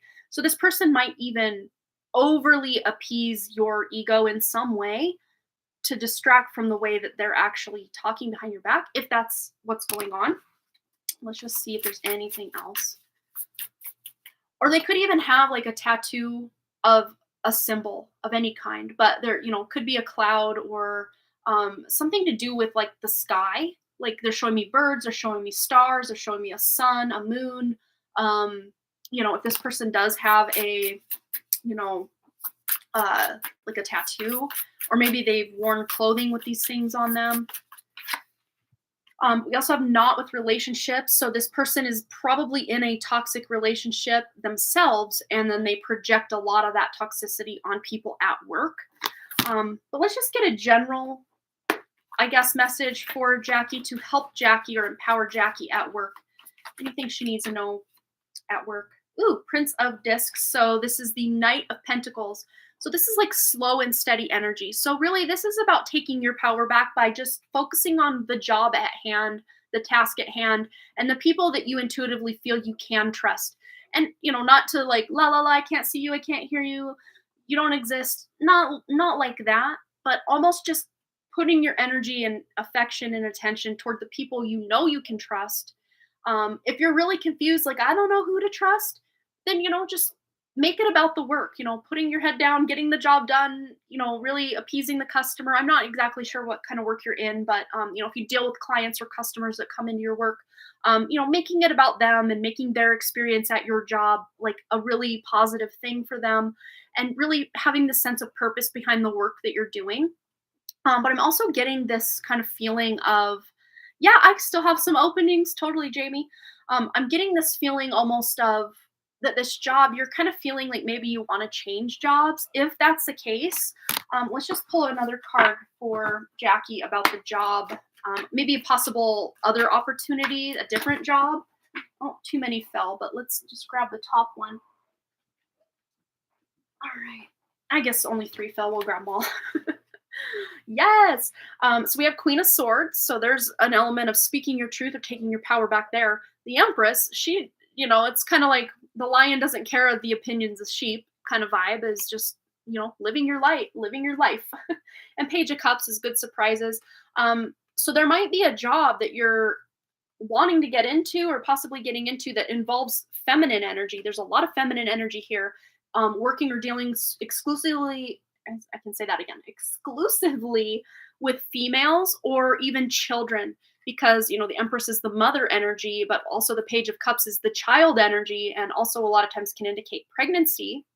So I don't know if you're dealing with pregnant mothers or children or just females and children in general in one way or another.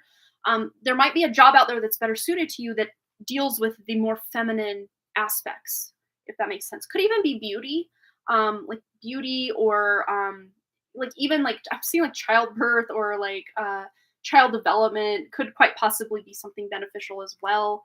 But if those things aren't on your radar at all, those could just be potentials or possibilities. But at the heart of the Empress card, this is a card of creation, creating a job, maybe even opening your own business. Or if you do have like friends that you want to open a business with, or this is all potentials coming in hot. Because the Page, they're not experienced, they're just at the beginning. One of your managers seems to really love me, and the other one seems to give me the cold shoulder. Ooh, well, there's your cold shoulder energy right there, the Queen of Swords. So I would say that manager, the cold shoulder manager, is probably someone to kind of look out for. At least on an energetic level, maybe they aren't the best person around. As far as not being able to trust them, I wouldn't tell this person your life story and expect it not to gossip or get around somehow. So, just do your work, do your job, interact with that person is when you have to, but don't go out of your way to try to make this person happy or anything, because I think it might just backfire, because this person might just be in their superiority complex a little bit. But again, there might be just this other job out there for you that's better suited than the one you're at. Only if you're looking to change jobs, though. It's just a possibility right now, if you would like. Yeah. All right. So I hope that resonated, Jackie. Thanks again for your donation. Make sure I put that right side up. Yeah, look, on the back deck, we got the Empress again. So there you go, Jackie. There's that Empress energy of creating possibly a business, or it's a motherhood card too, but I don't know where you are on your path, whatever that looks like for you. Oh, Jamie has also donated. We will add her to the list. Okay. So up next, we've got Marlene V, which I wonder if she left her question. If you're here, I know I've been very long-winded. It's taken me a minute to get to this point for you, Marlene. Let me know you're here, because I don't see your question in the chat, or I mean, not in the chat, in the PayPal. You're so welcome, Jackie. Absolutely. Okay. And then on deck after Marlene, we've got Getuleka, and then Brandy Lynn, and then Amber ×3. And I did ask her the question earlier, and then I don't know that I saw the answer. She would love to go on the end. Okay. Well, I will move you to the end. Thank you for letting me know. Yeah. Here we go. Take that out. Put that on. Boom, boom, boom, boom, boom. Okay. So if anyone donates between now and Amber, I'll just put you above Amber, or before Amber. Not above her, but before her in the lineup. All right. So Marlene. All right. Hello, Miss Gandalf, aka Steph. Hope you're doing well. Good to see you. All right.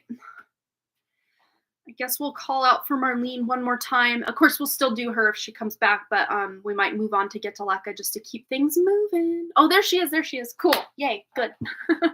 I never like skipping people. Good. Okay. So go ahead and post your question and we'll get into it. Just a general. No worries. No worries. You're good. All right. So let's tune in to Marlene's inner guidance, inner light, source creator God. See what she needs to know for her highest good. General message. Ooh, so there might be some confusion. Maybe even trying to decide between two, choices, or just wondering where to go, or just maybe kind of feeling a little lost. I mean, these can all be embodiments of this card. But a lot of times, if this does have to do with a decision, I'll pull kind of two cards to decipher between the two decisions. But if this is more just a general confused energy, which I'm kind of feeling it is, I'll just pull one to see like how to get the clarity, or one or two, obviously. So you might have just been feeling a lot of mental stuff going on. And of course, I know you were there for at least part of what I had earlier. Just confusion, or not feeling good enough, feeling worthy. And a lot of spiritual attacks that we get do come from negative thoughts that just seem to come out of nowhere. One thing that used to happen to me, and I'm not saying this is your case, but just a completely like out of the blue, whoa, where did that crazy thought come from? Example, when I first learned to drive and was a teenager, I would drive a lot between my hometown and a town about 14, 15 miles away. And pretty much every time I passed this very specific point on that road, I would have this idea that I should just, when a car comes, just to ram my car in, and you're going 70 miles an hour, it's a highway, to just ram my car into the next car, like that's head on, like coming at me. And of course, like thank goodness there was this really intelligent part of me that's like, that's not you. Don't do it. Don't do it. But it would always hit me about this 1 mile stretch of road every time. So I don't know if that's the reason that's coming through, is because you've been worrying a lot about work, or just getting a lot of negative, like, oh, you're not good at this, or you're not good at that just seem to come out of nowhere. And maybe there's this even higher part of you that's like, no, that's not true. but like it still kind of sits in your psyche and just kind of permeates your day and kind of makes it a little stressful, if that makes sense. Specifically, like surrounding your career. Um, but really tuning into your inner guidance can really help you through that. Oh, no worries, Amber, you're good. um, I know a lot of times, especially when, and I don't know how new you are to your job or anything, but if you're doing something that seems on the newer end, and I'd say like new meaning like the last 3 years or so, if you've had a job change or career change, or maybe even just the way you do your job has changed decently in the last 3 years, that can happen. I was super happy I was here for this live today. Yes, so much things to talk about. Yes, I do stress about career. I'm not good enough, but I know that's not true. Yeah, exactly. Um, but just tuning into your own inner guidance about it really does help you get that perspective to really see through any like, psychic attacks or negative thoughts that are coming in about it. Yeah, this card I think has come up for almost every single reading, every single person. Hello, Sandy. um, yeah, this is about taking your power back and just knowing that you're in way more control over your career, your thoughts, your job, your life, whatever that looks like, than you give yourself credit for. I love this card coming out so much today. I love it. I love it. I love it. You work in a bakery, but trying something new in real estate. Started a year ago. That's right. I knew you had something to do with real estate, but I didn't know if you had another job as well. So that makes sense. That you're feeling like, especially when you do have to split your time between two jobs or more, like something that I do. A lot of times I'm like, am I giving this job too much attention and this one not enough attention? Or like, where do I, where do you put the line? But look, I like it. I like it a lot. You're getting clarity here. You're seeing through any psychic attacks about this or false or just like nasty negative thoughts about it. And you're coming into, I'm really seeing like the time frame of February. It's very interesting. I can get time frames very easily for you, but time frames just gone when I try to tune in for Cheyenne. So I don't know why that is.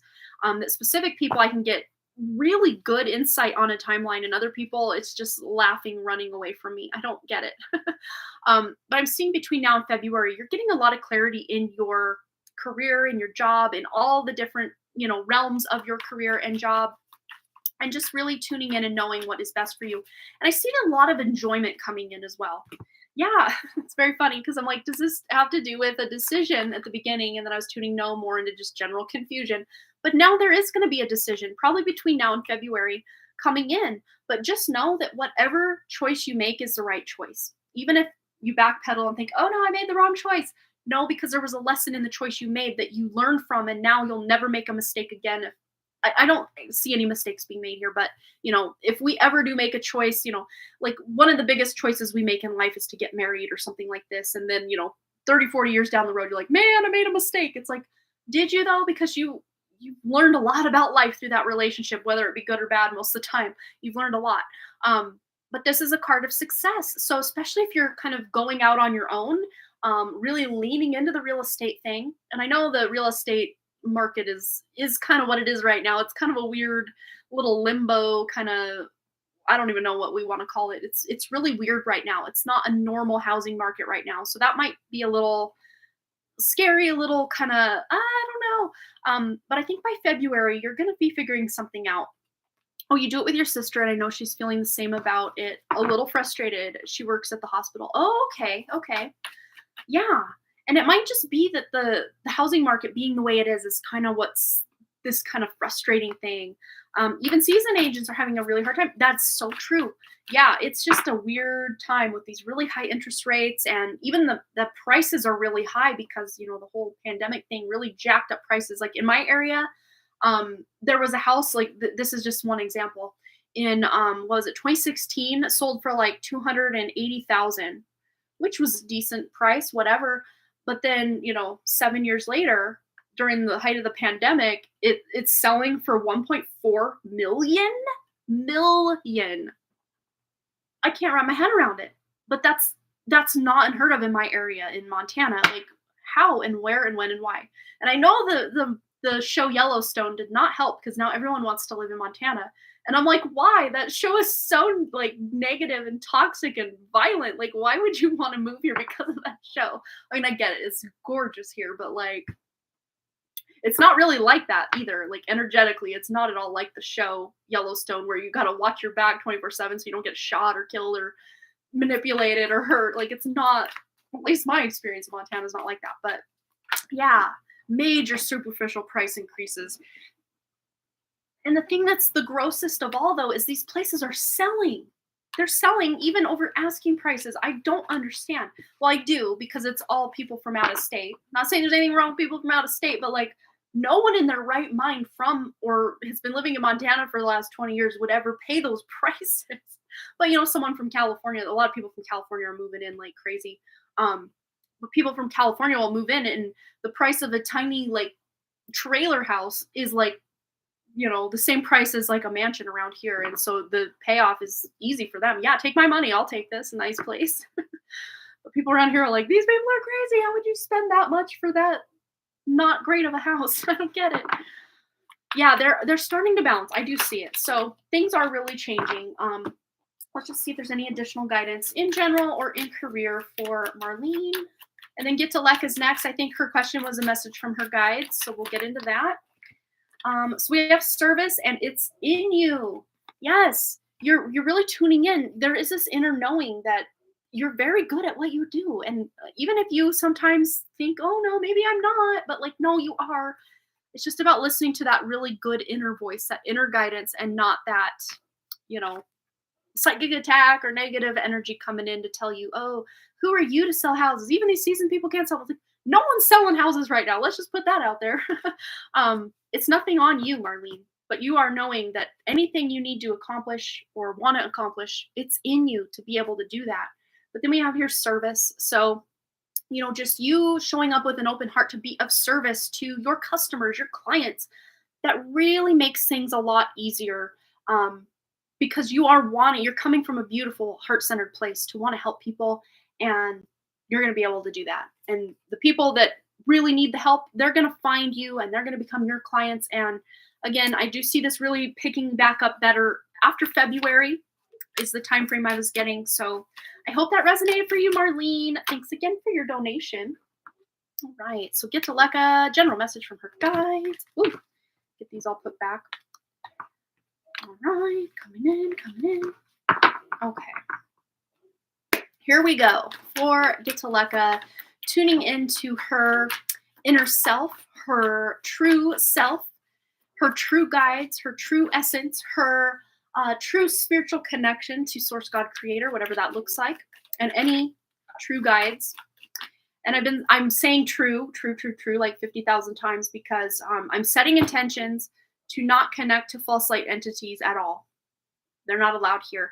If you missed the whole beginning of this, like pretty much the first hour, I just went off on some recent epiphanies that have come to mind, come to light for me.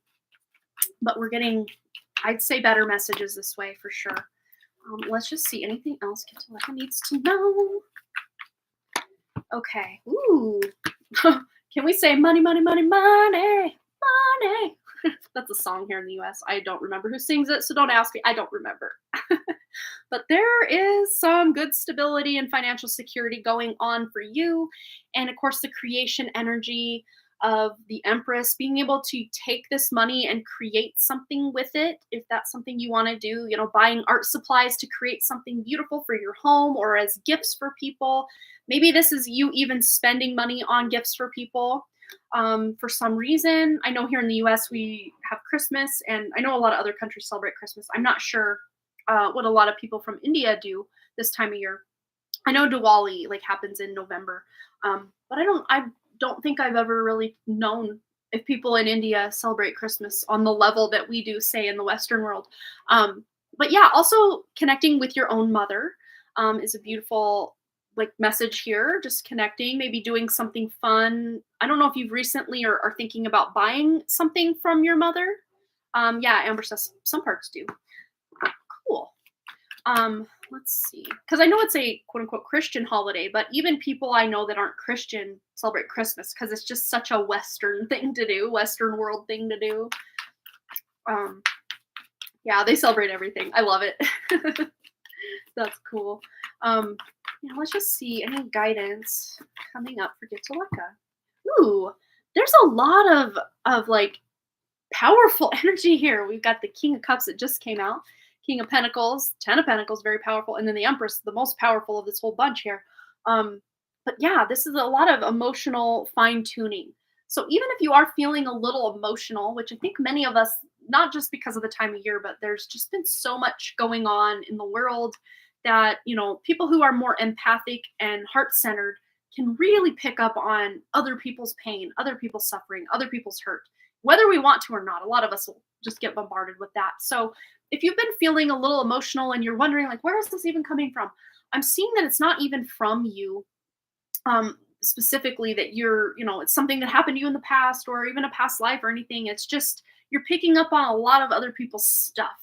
And because, empaths are so great at transmuting that energy, or relieving those that are around us of that energy, sometimes it can get stuck within us and we think it's ours and we claim it as our own, and, all of that. So just, I would say, if you are feeling a little more emotional, and I love that we got this on the back to really balance out that, feminine and masculine energy, just really tuning into your own feminine and masculine, divine feminine and divine masculine aspects to really balance your emotions.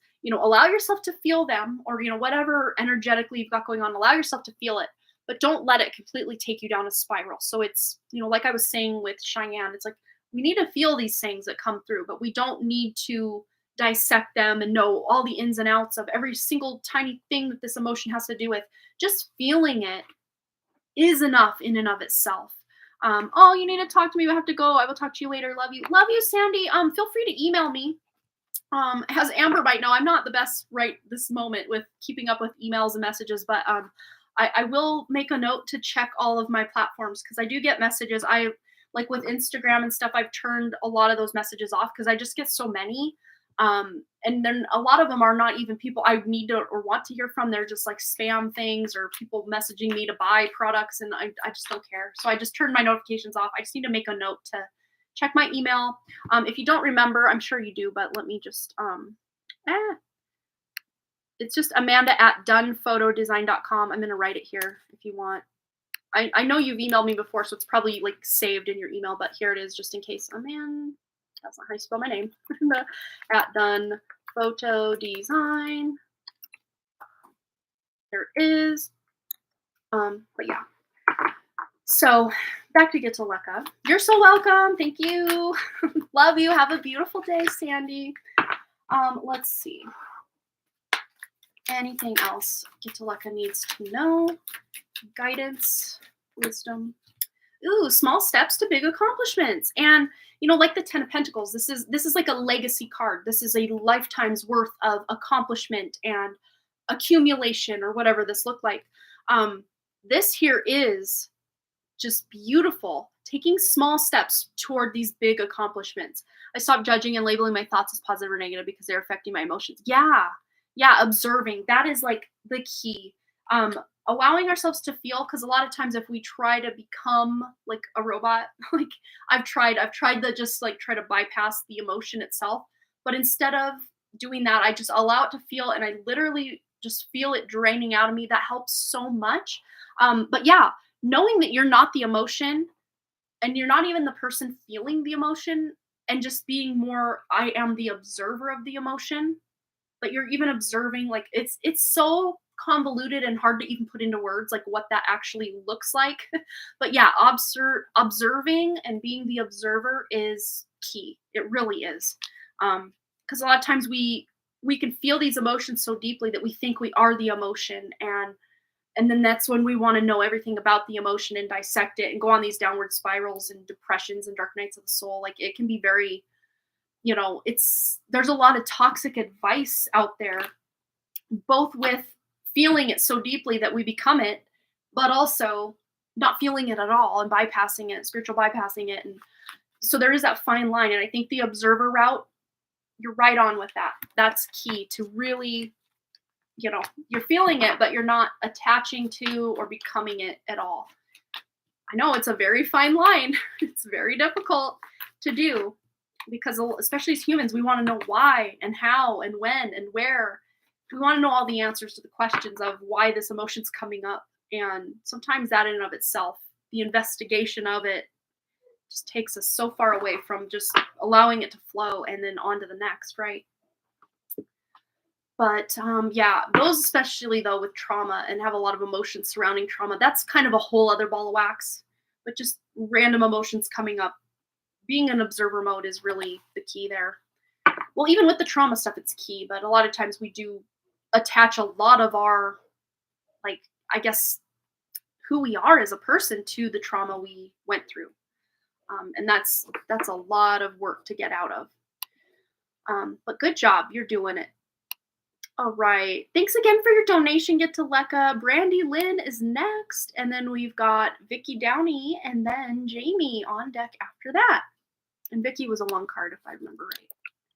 1 card. Trans was a 1 card that kind of turned into a very long reading, but I think she needed that. I really do. Ooh, let me not even talk about it, right? Oh, it's so much. Being human is one of the hardest things I've ever done. Can I get an amen? Yes. It's very difficult. Let's see. So Brandy Lynn, I think she had left her question in her super chat, so I'm going to scroll up. Happy early Yule. Yes, right to you as well.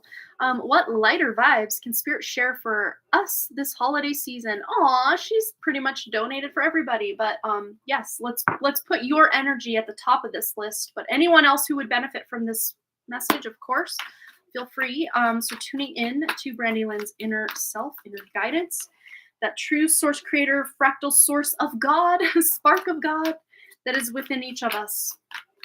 Tuning in. Best guidance. Want to get the question right, so let me scroll back up. Hot lighter vibes. What lighter vibes can Spirit share for us this holiday season? Yes, I love it. All right, so we have here, the Knight of Wands. So there is going to be a lot of forward momentum on something we're passionate about. Maybe even for some of us, bringing that passion back. I know, Brandy Lynn, you've really been on your writer train lately, just feeling that passion to write. And I think that's going to help continue for you into the new year. Whatever you're working on in your writing life, you're just continuing it into 2023. And not just writing, but just feeling inspired, feeling creative and crafty and ready to just make your life the best, most polished version of itself it can be, right? Finished on the first draft, getting ready to edit. I love it. Yay.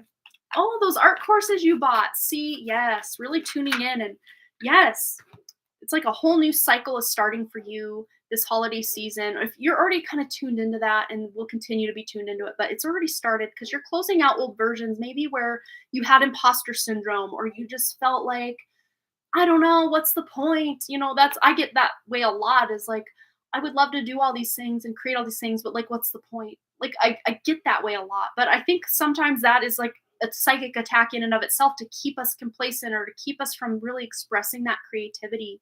And a lot of what I would deem, in the probably last 2 to 3 years of my own writing life, that I called writer's block, was really just entity interference with my mission, my goal. So yeah, there's been a lot of that going on for a lot of us creatives out there. Oh, you're going to do some baking and candy making next week. Me too. I'm super excited. I haven't, like last year, I was like, what's the point? I was so in a bad place last holiday season that I still enjoyed a decent amount of festivities because my mother-in-law makes some things, but I didn't make the things that I love to make that time of year that really bring me happiness. I'm doing it this year though. So yes, do what feels good. I know those vibes, but then I answer creation is the point, right? Yes, absolutely. Yes, your hard work is definitely paying off this holiday season. So the things that you maybe have even created in the past that you thought, maybe even past projects that you kind of thought, well, maybe at some point I will revive this or bring it back. There might be something you created in the past that, even if it's not exactly the way that you created in the past, it's creating like a spark of a new opportunity for you to rework it or create it into something different.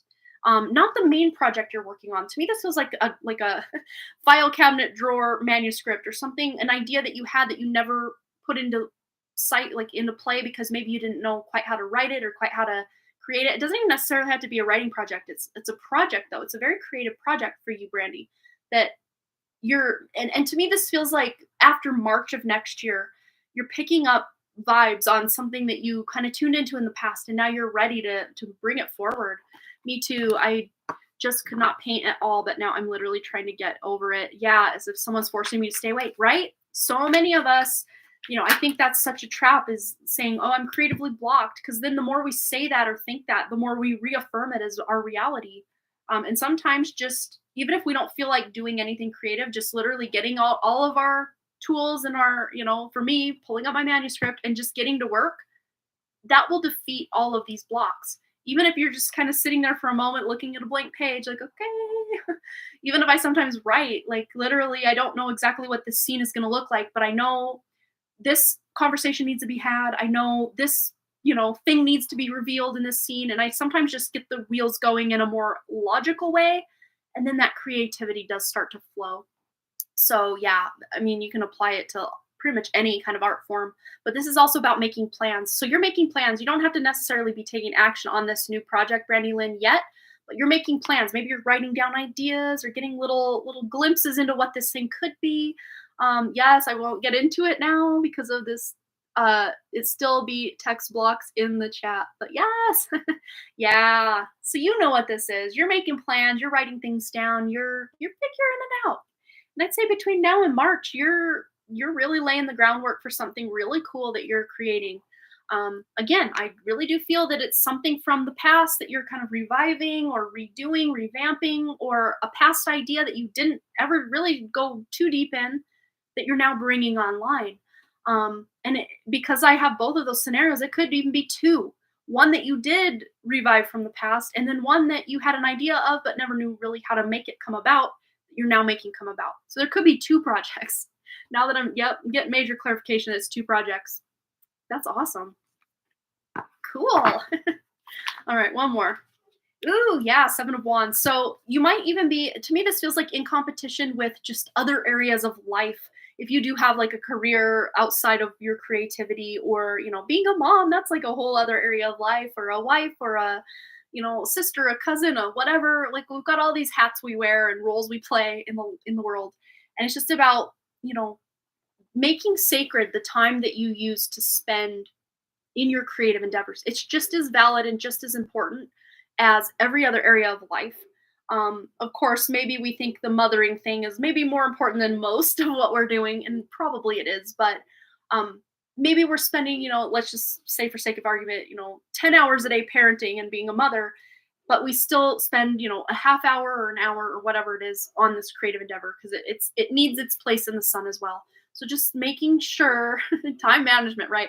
Yeah, this could be looking like, if you have not done the HB90 boot camp or Publish and Thrive or any of those, because now they are giving me Sarah's face in my awareness. So Sarah Cannon, for those that don't know. Yeah, if you haven't done those, or if you have done those and are going to do them again, or if you're like me, you purchased them, you had good intentions, you started doing them, and then went off the rails on both Publish and Thrive and HB90. That was me. I'm gonna have to kick back up and get back on it.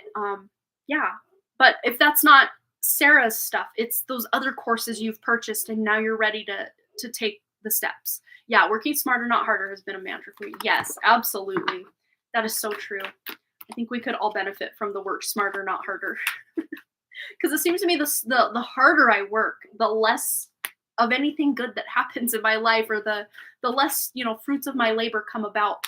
But when I'm just in the zone and passionate and don't really care about the outcome, to me, it just seems that that's when things really come in that I just had no idea were coming in. So interesting how this I almost said university, how this universe works. How this university works. Very funny. You would love to have that reading you donated for on Zoom. Let me know if it's possible for you to connect on Monday. I say that because some questions may come up while you read. Yeah, I can totally do that. We can just attribute that to the reading on Zoom. Monday, I will double check. I know I'm decently, like, I'm super proud of myself for being so ahead. I actually have up through Christmas Day, daily readings filmed, and I just need next Friday, not today, but like next Friday, because I do 2 pick a cards a week and then 5 daily messages a week to equal 7 days a week. But I'm all caught up all the way through Christmas, except I need to film next Friday's reading. So I'm like proud of myself. I'm so far ahead. So I could probably find some time in my schedule to do Monday.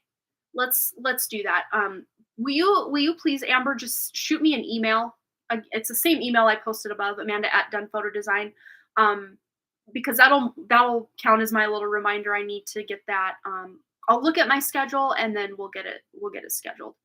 Yeah, Tuesday's definitely out. Next week I do have my youngest son's Christmas party at the school. Yeah, you have my email for sure. So yeah, that works for me. So we'll just attribute your payment today toward your Zoom session. Let's do that. All right, Vicky. And I'm not sure if she's here or not, but I'm pretty sure she left her question, so I can timestamp that. Vicky.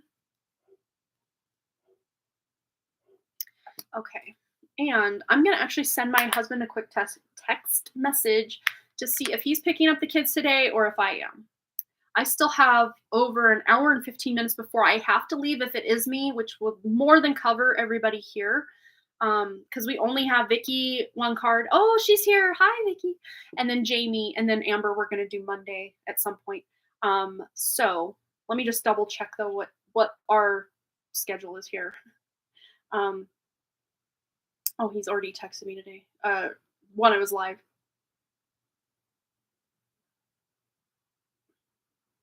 I've been live and still am.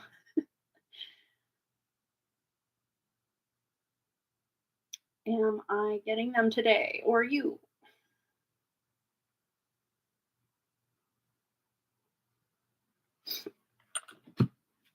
Okay.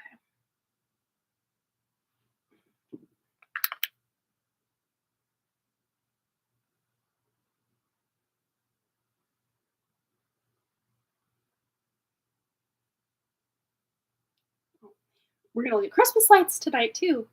Oh, and there is the Zoom crystal talk. And I want to let anyone who's on Zoom, I know Amber is on Zoom on Patreon, but by way of Zoom, you get what I'm saying. Tonight we're doing the crystal talk at 6 p.m. Mountain Time, and we are having a guest, Jessa Gray, come on to talk about crystals, and she has this really cool gift of being able to know what crystals are right for each person. So she's going to be giving each of us that are there crystal suggestions. But at 6:45, I myself have to leave because I did not know until this morning that we have the Missoula Aviation here in town. They do a Santa flyover, like they have Santa from a helicopter fly over the town. It's the coolest thing. I mean, the kids love it, and I don't want to miss that. I had no idea that was going on tonight. For some reason in my mind, I knew it was coming, but I didn't know would be tonight. But I will be there the first 45 minutes, and it's probably going to only last about an hour. So I'm only going to miss about the last 15 minutes or so of our little crystal meeting on Patreon. But come check it out. Let me just double check here. Oh, he'll get them. We can eat after and look at lights too. We can eat a snack.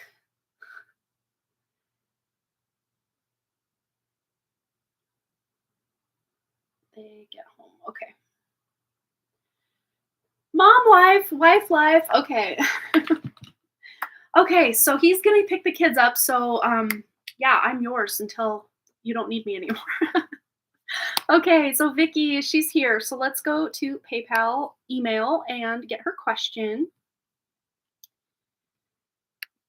Alrighty then. It's up here. Okay, Vicky, one card. Is there anything my true I love it. High vibrational spirit guides would like me to know right now? Thank you as always. You are so welcome. Let's tune into the true spirit guides, the true inner source and God and creator and all the true things. No false entities, no false constructs. You are cast out. We do not want to communicate with you. Only the true ones operating on Vicky's behalf. What does she need to know? Any beautiful messages of guidance for Vicky today? Ooh, we have Ace of Wands. So there's some really good ideas coming in for you. New beginnings, new opportunities. I don't know what your job situation. I know you were looking for something your contract, I think you said, ended February or something, but there's some sort of new idea or opportunity coming in. I would say more the Ace of Pentacles is job opportunity.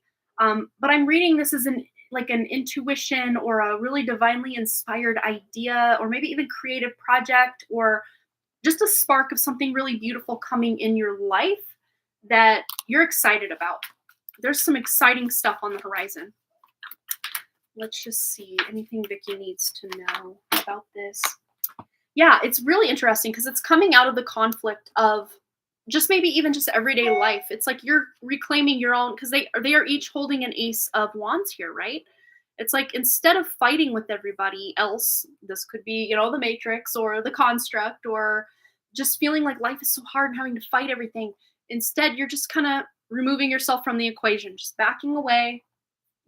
Fighting is probably not the word you're looking to do. You want to be in the flow with things, and you're kind of checking yourself out of one, conflict or confrontation, or, if you are still looking for a job, it's almost like you're finding it by, again, like going within and really tuning into what's passionate for you.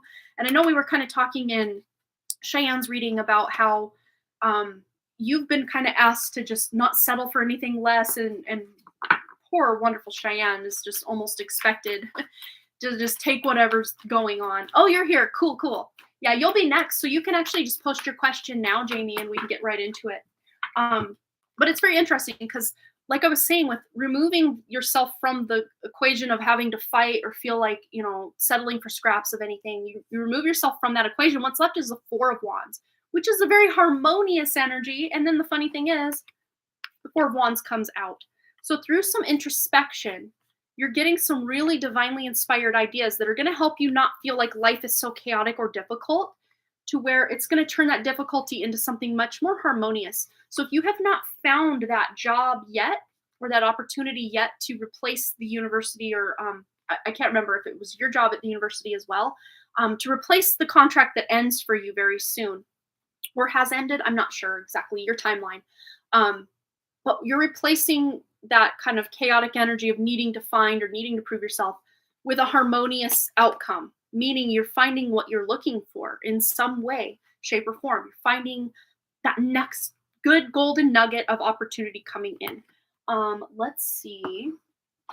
One more card. Any guidance or wisdom for Vicky? Not just in your job hunt, or if you've already found the job, congratulations, but just in life in general. Vicky, what does she need to know? And we have your breakthrough. Yeah, so any fighting, any conflict, any chaos that just seems like you're trying really hard and nothing's happening, you're having a breakthrough. We're not getting a complete timeline, much like with Cheyenne. I tried to tune in, like, what's the timeline on this? But we do have the number 29 here. So it could even be like the 29th of a month. That, the next one coming up is December 29th. The one after that could be like January. Why do I always mix up June and January? I always want to say June instead of January. But yeah, January. So between now and January 29th, which is my sister's birthday, that's very interesting. And very interesting that my sister's birthday pops in. And I know you're probably very concerned also about your sister and her, job hunt, and her feeling very emotional. But just you also being that beautiful shoulder for her to lean on through her difficulty finding a job, I think is going to also help her with her breakthrough energy to find what she's looking for as well. So you really are acting almost as the stability for her during her conflicting time, very difficult time for her. Yeah, but let's see anything specific to Vicky as well. Guidance, wisdom coming through for Vicky. We have here attract through glow. Yes, you are, kind of being this example almost for Cheyenne as well, that, if I can do it, you definitely can do it, because you're just as talented. You're just as amazing as I am.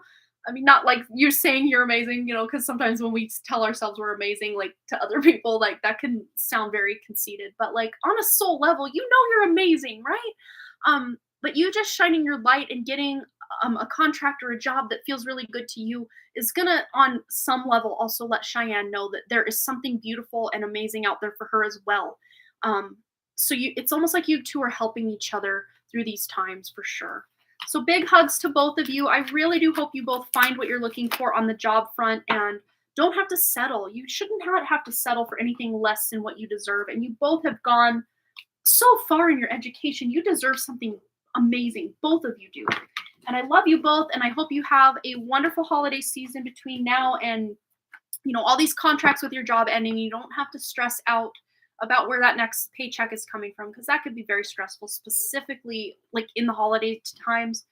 Having to worry about money or job security can be very, very trying and very difficult. So, big hugs to both of you on your job hunt to find what is meant for you. I feel it for both of you. You're going to find what you're looking for. But as these fell down, I saw the Seven of Wands and the Hanged Man in a couple other cards that I didn't look at. But to me, this feels like through this adversity, you might feel a little stuck, but it's also leading you where you need to be led, I guess, right? So big hugs to both of you. All right. So Jamie is ready for her question. And she said, listening on my TV while putting together a cherry blossom Christmas tree. Oh, I bet that's so beautiful. Oh, I want to know what that looks like. Wish I could send a pic, right? Well, if you want, you can email it to me. That sounds glorious. I think I need to see that. All I want is guidance from my higher self. I love it. And Eric from Channeling Eric, if that's okay, might not be the best day for that.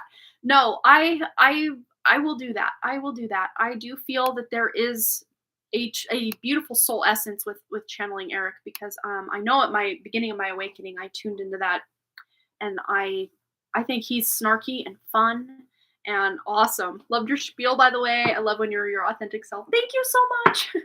That's all I can be. I can't be like some of these. I'm not going to even say any names, but there are certain ones I just intuitively feel are trying to project this perfect facade, and really that's all it is a facade. And I will show up to you guys literally, like, look, I'm wearing my like comfy pants and my t-shirt and like just minimal makeup, and just, this is what you see is what you get. And then not just that it's all about looks, but like just my heart. Like I can't not share to you guys what is, on my heart. So there it is. That's all you're going to get from me is my heart. Okay. So let's tune in for Jamie. I'm going to read her questions again. She wants guidance from her higher, truest inner self and the true Eric from Channeling Eric. And if you're just joining us and you're like, why is she saying true this and true that? Because we don't want to be channeling any false entities. That's why. Yes, true Eric and inner guidance, inner wisdom from Jamie's higher self, her true source creator higher self. Ooh, there's some money coming in, or if this is not money, this is resources, stability, security in some way. But this is you generating this. This is not you just benefiting from people around you. This is somehow you're generating this sense of true security and stability in your life. Could even be something you're creating or grounding into the physical reality, but you're moving on it quick, whatever it is. If this is a creative idea or passion for you, you're not wasting any time getting to work on it. You're hitting the ground running and grounding this into the physical reality. These beautiful ideas or creations that you're wanting to experience. Look at that. You are running with them. Quickly, may I add, because the Knight of Wands is pretty quick moving. Let's see if we can get a timeline. They're sometimes elusive, sometimes not. Okay, so we have everything is fine. So there might be just a lot pulling on your energy right now that you can clear, do some cord removal, some energy clearing, which almost feels constant, right? Going back to my spiel earlier, it's like, why do we have to work so hard just to keep our energy clear? It's not fair. But yeah, just clearing and cleansing, trying, and I know I'm calling myself out on this too, but just trying to keep your physical space as decluttered and clear and clean as possible really does help. I find the more chaotic my surroundings are, the more chaotic my inner, reality is as well. So, and energy too, that's not even trying to mess with your life, that's just passing through, can get stuck with, there's lots of clutter. That could be, earthbound entities or whatever this is. They can get stuck in the chaos as well, even if they're not even meaning to get stuck in your chaos and the chaos surrounding. So clearing, not just physically, but also mentally, emotionally, spiritually, just clearing and cleansing everything. It feels like a non-ending, like, why do we have to work so hard? But Yes, this is what you're working with right now, but facing the reality that everything may not be fine all the time and allowing yourself to feel whatever's coming up. Because this just her literally the depiction and her just on her phone like, yeah, everything's fine. That's such a spiritually bypassing like depiction, isn't it? It's like at least the Ten of Swords knows that things are dire right now, but this is just facing anything that is what we were kind of talking or tuning into earlier is like crisis energy, just you know putting out all the fires, right? Any discord in any of your relationships, just really tuning in and trying to alleviate that if there's any of that going on. um, then when this is kind of cleared up, that's where this can really shine and really come in for yourself. So let's see. Anything else Jamie needs to know? Yeah. Yeah. So there might be someone, or just even, I'm even seeing this as like belief system, quite possibly habit or thoughts that keep coming back on cycle, on loop, that you're just saying, nah, goodbye, I'm done with this. This to me feels more like an internal energy than anyone or anything outside of you that you're walking away from. But a lot of times when we shift this internal perspective, or, this settling energy of, allowing our bad habits to run our life, and when we start taking back power over our bad habits and not doing what we know is in our best and highest alignment and good, then we start to see things shift in the external as well. And a lot will be going on in relationships that now you're not settling for certain things in your friendships or your family dynamics, or, whatever it is. So we're always tweaking and tuning and fine dialing, all the nuance of life. But yeah, you're moving away from something that's just no longer it for you. It feels like, again, to me, it's like coming from the inside and then will start being reflected in the external as well.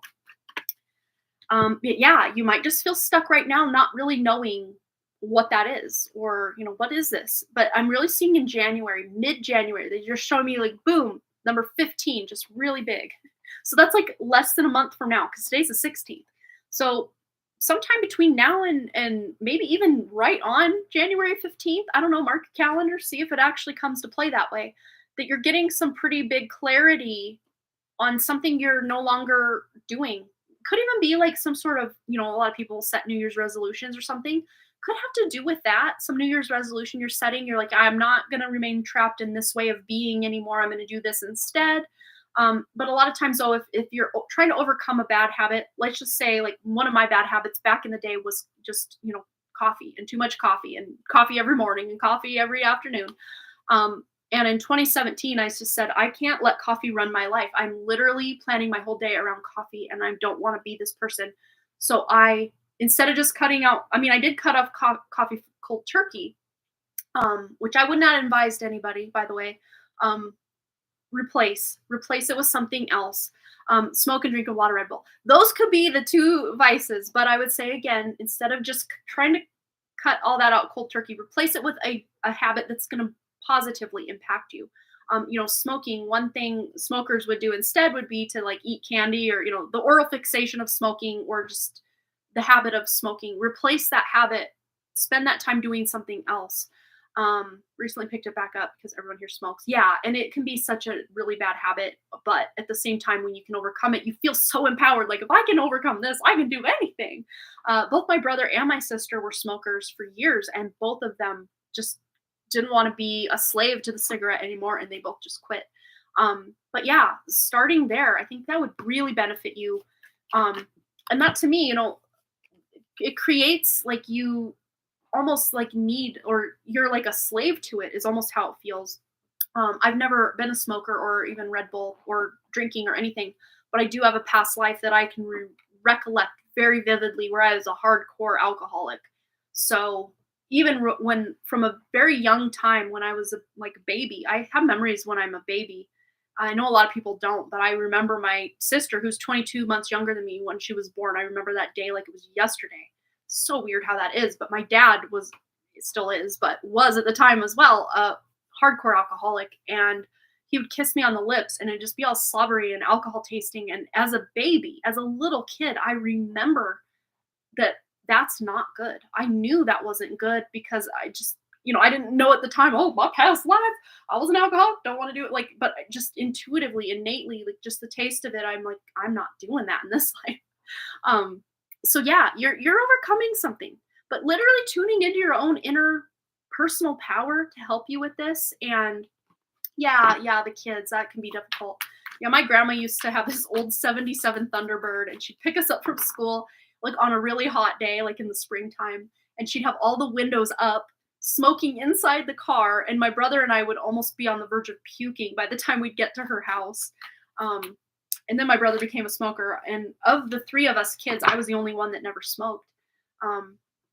Yeah, it's just crazy though how it happens. It's like, oh. But yeah, it wasn't fun. But you know, the fact you're aware of that is above where my grandma was at the time. So good on you for knowing that and keeping that in your awareness, and you know, finding a way to overcome it. A lot of times you can do like subliminals, but again, with everything we've uncovered, be careful of which subliminals, you know, use your inner guidance to tune into what subliminals could be beneficial for you and what ones won't. Yeah, it really is. Yeah. Smokers don't realize. Yeah, I had a friend that would sit next to me when I went to the university here, and it was weird because she always smelled really highly of perfume, but I could always smell the cigarettes under it. And I'm just like, I don't know that you think you're getting away with us not knowing you're a smoker, thinking we don't smell it, but we do. And she's like, I just hope that you guys don't smell all the cigarettes. I'm like, you know, at this point, I'd rather smell the cigarettes than the really heavy perfume with the cigarettes underlying it. Like, you know, it's like, I don't know, maybe just the cigarettes in and of themselves is better than what all that is. But yeah, right. But I have a lot of like empathy for people who are smokers though, because it cannot be easy to quit. My heart goes out to anyone with that type of addiction. Like even my brother was like cigarettes and Red Bull was like his diet. Like he didn't really even eat. I'm like, oh my gosh, but like he overcame a lot of that. He doesn't do any of that anymore. Thank goodness. But yeah, if you can really address those two, you'll be well on your way to overcoming this energy for sure, Jamie. So I have faith in you. You can do it, but don't just try to quit cold turkey. Replace one habit with a habit that will actually benefit your life. Yeah, absolutely. Yeah, I'm proud of him. That can't be easy. And he was even kind of, you know, just between us, maybe on the verge of alcoholic as well, but he doesn't even drink at all anymore. So I'm really proud of him. Yay, Timmy. His name's Timmy. Well, his name's Tim, but I call him Timmy. He's my brother. Oh yeah, Eric. Let's get a message from Eric. Thank you for reminding me. Yes, Eric. Message from Eric. The true Eric, no false light entities parading around as Eric. All right. Yeah, he's just letting you know. He swears a lot. I'm sure you know. He's like, quit effing smoking. Quit effing Red Bull drinking. He's so funny. He's just piggybacking on your higher self's wisdom. Look at this. But he's like, no, I got something else to say. So let's see. Yes, I love his energy. It's always fun. And I think it's so interesting that he's coming through just the same way he always did. And fun fact, when I was trying to channel like the ones that I call on, Kurt Cobain also comes through as his self, with me putting forth the no false identities, check yourselves at the door, I need to see some ID here. So thank goodness at least one of my guides was true and not, you know, false light. So yeah, I might try to look up the real Archangel Michael and tune in and see what we can accomplish together, but not the false light entity I was channeling. But yeah, it's going to be hard work. But look, you got 8 and 8. So 8 is a power number for you. It's also the number of manifestation. So look at that. Yes. So you're leaving it behind, but it's not going to be easy, but it's going to be a lot of work. But what he's showing too is you utilizing this hard work and effort you're putting in. Oh, it's your Mickey's number. There you go. So maybe you need to get Mickey on board with quitting some of his vices as well. Oh, we do have kind of a minimum donation. So it's $15 through SuperChat for a 1-card read. I could literally do with what you've donated there, like a 1-card read, like literal, like 1-sentence read. I could probably do for you. If you didn't want to donate the full amount, I could literally do like a 1-sentence read for you. Yeah. No, we did like the free collective reading at the beginning, but if you wanted like a one card read, you can just add a little to that donation there, um, to even out to 15 for like a one card. Yeah, I have all that information in the like description area if you want to check it out. Yeah, that's why I always put on my like title of my videos just to read the description, because I mean a lot of the people that come here are regulars, so they'd probably just like be yawning and bored with me reiterating the same things all the time. But yeah, I did a free collective. Well, it was probably closer to the, I don't know, 1 hour mark that I started the collective because I went on my soapbox earlier today. But I think it was much needed for many of us. But that's your message, Jamie. I hope that resonated for you. Yeah, Eric's funny. He's got a little sense of humor on him. Yeah, quitting vices, and then he with the 8 of Pentacles, just reaffirming with the number 88 for you, and then the hard work that it will be. But the more you just show up every day with the 8 of Pentacles, it's just showing up day after day, putting in the work, putting in the effort, that will lead to that 9 of Pentacles of wish, your hard work paying off. So it's not going to be easy, but you can even call on his, help and energy when you are like really feeling like I need a cigarette, I need a Red Bull. And of course, piggybacking on your higher self wisdom of replacing these vices with not other vices, but other habits that are actually going to benefit you. Yeah. No, I will still pull like a one card and just do like a one, kind of like I do at the beginning of some. It's kind of like a quick little one card read. I'll just do that. How's that sound? Yeah, I'll do that. Yeah, but we can do that now actually. So NAMS, so what was your question? Yeah, and then we'll just pull literally one card on it. So let me know what your question was. I'm gonna take a drink of my water. And then Amber, I think, had donated again. Let me double check. Okay. So Amber. Oh, that's her donation and her question. Will her husband contact before the 20th of the month? My name is Nama. Will we spend Christmas together? Okay, let's just see. Will they spend Christmas together? Ooh. So we've got double energy. So first off, I'm really directed probably to the answer is no. But at the same time, this could be a yes if you do some healing. If you really tune in, because the devil is such a mental, like ego energy, like a false construct type of energy. But when this comes out, a lot of times we are not thinking straight or thinking like the right way, if that makes sense.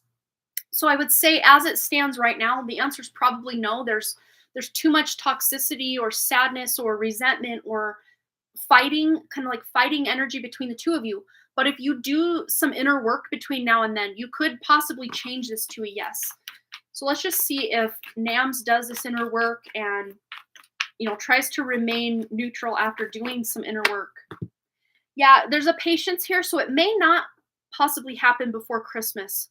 But again, I don't see that this is the end forever. It's just, I think both of you are so triggered right now with whatever has been said or done between the two of you to cause the separation, that there might be some patience or some time apart needed right now. That doesn't mean you can't come back and have another conversation or spend time together at a later time. I just don't know that I'm seeing it will actually happen before Christmas. But if that's something you're just really set on, really tune in to your inner self, his inner self, his true soul, true source, light, right? To connect and try to fix whatever's been going on between the two of you. Because it feels to me energetically, it looks like this big ball of like black string that's all knotted together. So I don't know if you guys have had a lot of conflict, or one of you walked away and you haven't heard from him. Oh, you haven't heard from him in weeks. All right. Thank you so much. Yeah. To me, it feels like there's some patience here and needed in untangling all of these knots of this big ball of just, conflict energy, if that makes sense. So I would say you work on you, love yourself, do what you need to do to take good care of yourself and heal from whatever traumas and resentments and wounds have transpired in your relationship. You work on you, and almost as a result of him feeling, because you guys are energetically connected. Bless you too as well, Nams or Noms. I'm not sure how I'm saying that correctly. But you do that work on you, and if it's meant to be that you are to come back into union, he will feel the work you're doing on your end and meet you partway and come back in some way. But if he's just not here for it anymore, to me, the fact that the devil and patience kind of card were there, that Seven of Pentacles is about nurturing your own energy, nurturing, again, you're kind of like this crisis energy that keeps coming up with some of the readings today. We really do have to focus on the crisis at hand, or the big, elephant in the room, so to speak. And when we focus on that and move through it, if it's really heavy emotions, sadness, crying, feel whatever you need to feel to get through it, to work your way through it. And then once that's been kind of dealt with or worked through, maybe not all the way dealt through, but just on the surface at the very least, then you can try to figure out your next step, if that makes sense. So big hugs. I'm so sorry you're going through that. That cannot be easy. I really do hope you figure things out. There is this program. It's very interesting. I've never done it, but I've heard of this one here. It's called Mend the Marriage. And I was subscribed to his YouTube channel because his advice is really good, not just for like married couples or that, but like also with family dynamics and things like this. He has a YouTube channel and he also has a program. So that might be someone you want to check out, because he's got some really great advice about, if you do want your partner to come back, ways you can get things repaired enough to get back on speaking terms, to get that fixed, and then away you go. So check that out. And if you want to just Google that, I think it's about $40 if I remember. It was weird because I even found out about this because it was an advertisement a couple years ago on one of the other videos, like with, I was watching a lot of, I think her name is Julia Christina. I haven't watched her in a while, but I was just trying to work through like some of my own relationships from the past. And that I remember came up on her channel as like an advertisement. And I went to his channel just to be like, oh, what's all this about? And it's not even just marriage, but like all sorts of relationships. So check it out. Yeah.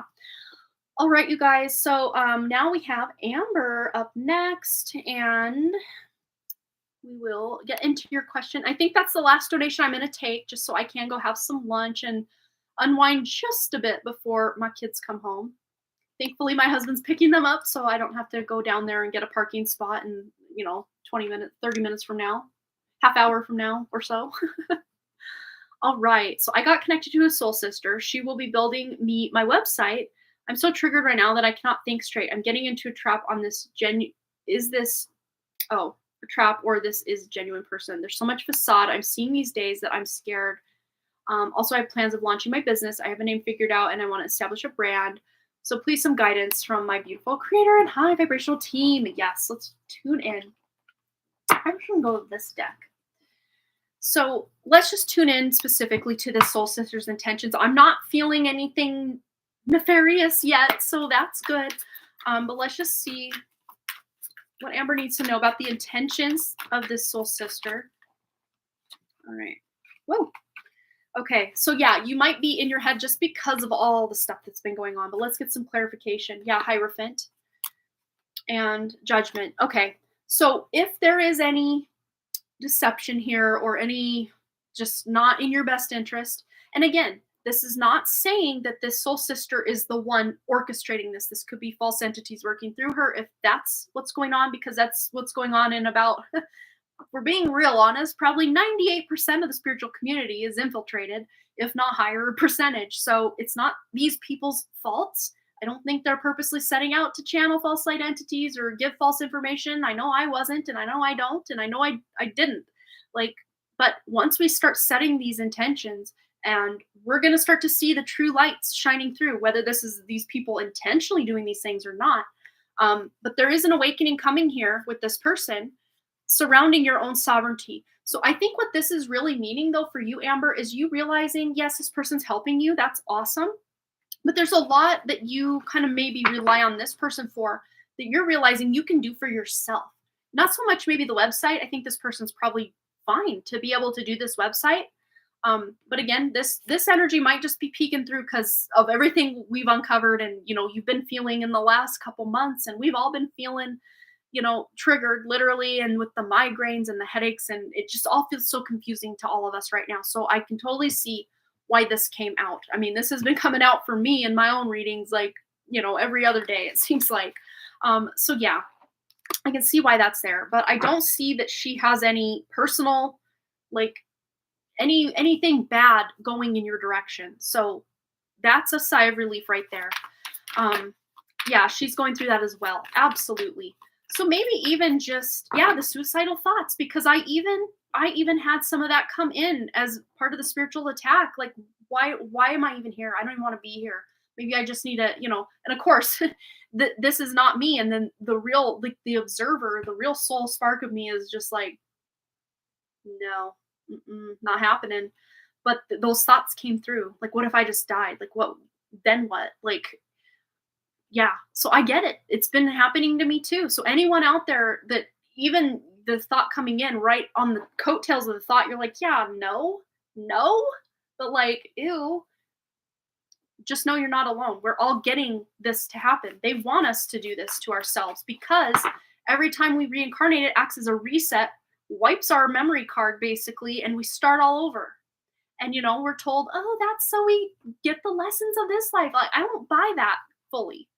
I think it's because we were onto something, and a lot of times when we are taken out, it's because we maybe had an epiphany or, a realization, and then the best way to wipe us completely slate clean is just to have us have a completely new incarnation.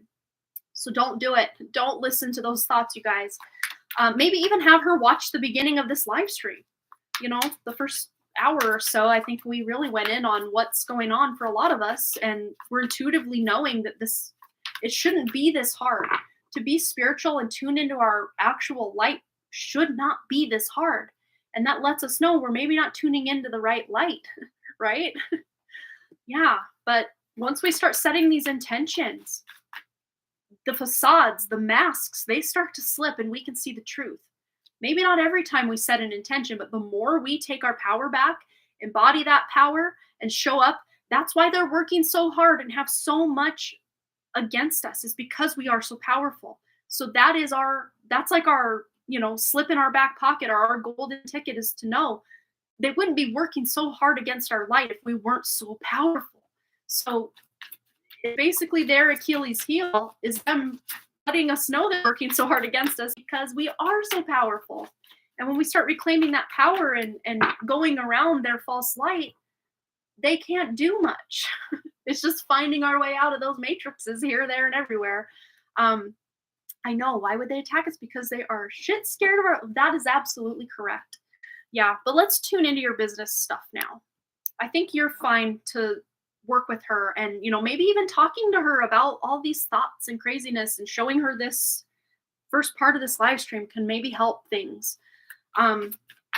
Yeah, have plans of launching your business and establish a brand. Just some guidance. Yeah. Just tune into this business, this brand, this name, everything for Amber. Yeah, look, there's success here.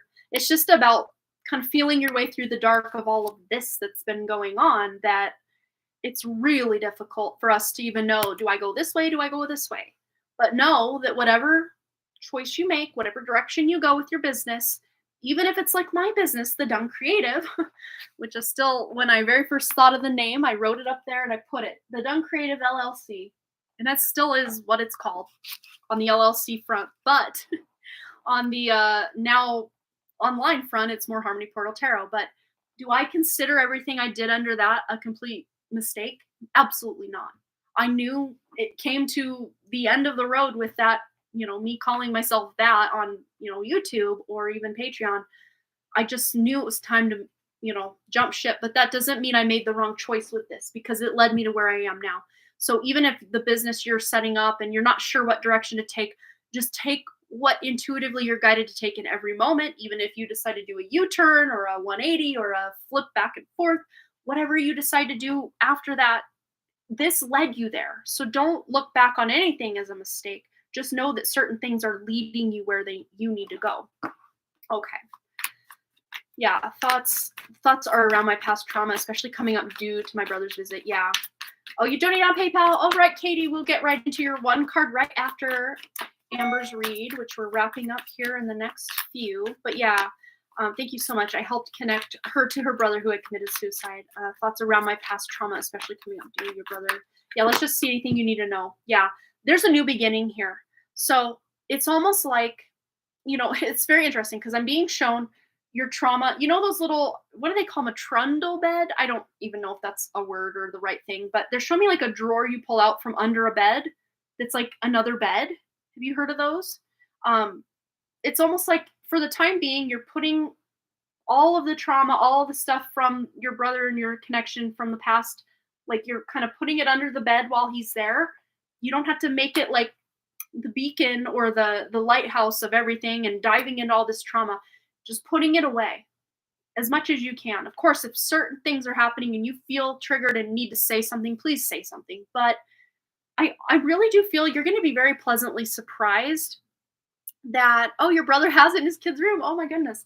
I think you're going to be pleasantly surprised that things don't seem as heavy as they have been. Or even, if he used to call you out for certain things or you used to call him out for certain things feel much more in the flow, a lot more cordial than maybe past visits. And I think sometimes too, even us like leading up or, kind of almost working ourselves into a timeline where things blow up because we're almost attracting that by thinking about it so much. But at the same time, if you are feeling anything mentally, spiritually, emotionally, allow yourself to feel it from that observer standpoint. Should you talk about your ideas, your business? And see, that might be part of what's being put under the bed. Of course, if he asks specifically if you have anything going on, answer the question. But I'm almost seeing you just enjoying everyone's company and, sharing, what Kashvi's got going on and, what you're doing, like, yes, day to day, if that feels good. But I don't think you have to especially too, I've been getting this insight for so many people as to especially if you're kind of in the idea stage or phase of a project or a business, not to tell everybody about it, because that almost takes away the excitement of the unveiling once you've really gone down the road of whatever it is you're creating. Yeah. But of course, finding topics to talk about that, you can laugh about and have fun with, without giving away all your secrets, if that makes sense. Not that you're hiding anything. It doesn't have to be nefarious in that way, but, just keeping some of it to yourself for a while, I think is, even if, with your husband's input and stuff, I think you can have these beautiful ideas and they're completely in alignment with what you're meant to be doing.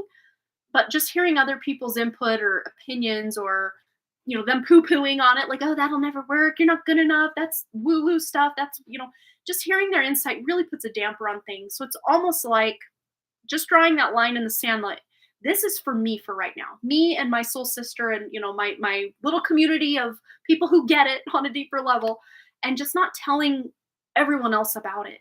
Of course, maybe if your husband's like, oh, what are you working on? I mean, you can't lie probably and say something else, but, just keeping certain facts to yourself for a while, I think is in your best interest. Any timeline by this website will come to fruition. Yeah, he does not know about it. Yeah. Let's see, any timeline we can tune into. I just saw April in my mind's eye, and now we have the moon. So very interesting. So really with the moon, that is your mental energy. That's your own intuition as well. So tuning into your own intuition. But I'm seeing between now and April, you're making some really good forward momentum with this. Of course, if I say that timeline and then you don't take any action in that direction, it won't happen by April. But this is with you diligently working on things. And, if you're diligently working and, you got the idea, you got the design, you know what you're offering, boom, boom, boom, you can get this thing done in like 2-3 weeks probably. But if you don't know all the ins and outs and the nuance and what you want it to look like, that takes time, So just be proactive in taking action and tuning into your inner guidance for what's best for your services and your art or I don't know exactly what you're offering there, but how you want it to look. Just if you don't know what you want, just tune into that inner guidance, because that'll become really obvious as time goes on and as you're taking action in that direction. Yeah, making company, trademark, logo, etc. will take time. Yeah, but I say you're making some decent headway between now and April. If you're diligently working on this, you're going to be very happy with how far you've come by April. Um, but again, you can fast track this, make it even sooner if you get really inspired with some fresh, amazing ideas, and you're just hitting the ground running. You know everything you need to know, and you're getting it all lined up, taking action. I mean, this could happen very quickly. Yeah, it's your baby now. Yep. Absolutely. Yep. So it's almost like of course that pregnancy is going to start to show after a while, but at first there are people that choose to kind of keep that pregnancy under wraps. So I would look at this project of your website and your business and this as a baby and as a pregnancy that there's only certain people you're going to share. Not the whole world deserves to know until it's well on its way to becoming reality for you, right? Yeah. Oh, I love it. Yes. So really just focusing on the things that do bring you joy. And that's another thing, circling back to the beginning of the live stream. When we are just at that wit's end of, I don't even know what's the point, I don't even know what to heal anymore, what to focus on anymore, who to listen to anymore. I don't know. The big inkling or intuition that came to me through all of that, I was at a low point. Probably Wednesday was my rock bottom low point of, oh my God, what is reality? I just got this deep underlying all of that pain and heartache and anger and everything else. I got this just little flicker of hope of focusing on our creative endeavors is what's going to pull us out of this collective just yuckiness. That's what's going to do it. But of course, when, like I had told Cheyenne, I think it was Cheyenne, when you're laying there with a broken leg, you can't focus on, what am I having for dinner? Or, you're going through all this trauma and wounding and you're like, well, what's my next painting going to be? Of course, there's a time and a place, but feeling whatever you're feeling, being very present in the moment, getting your power back is being in the present moment. We're told always to make all these plans for the future, which is valid. Let's put it out there. It's valid to make plans for the future.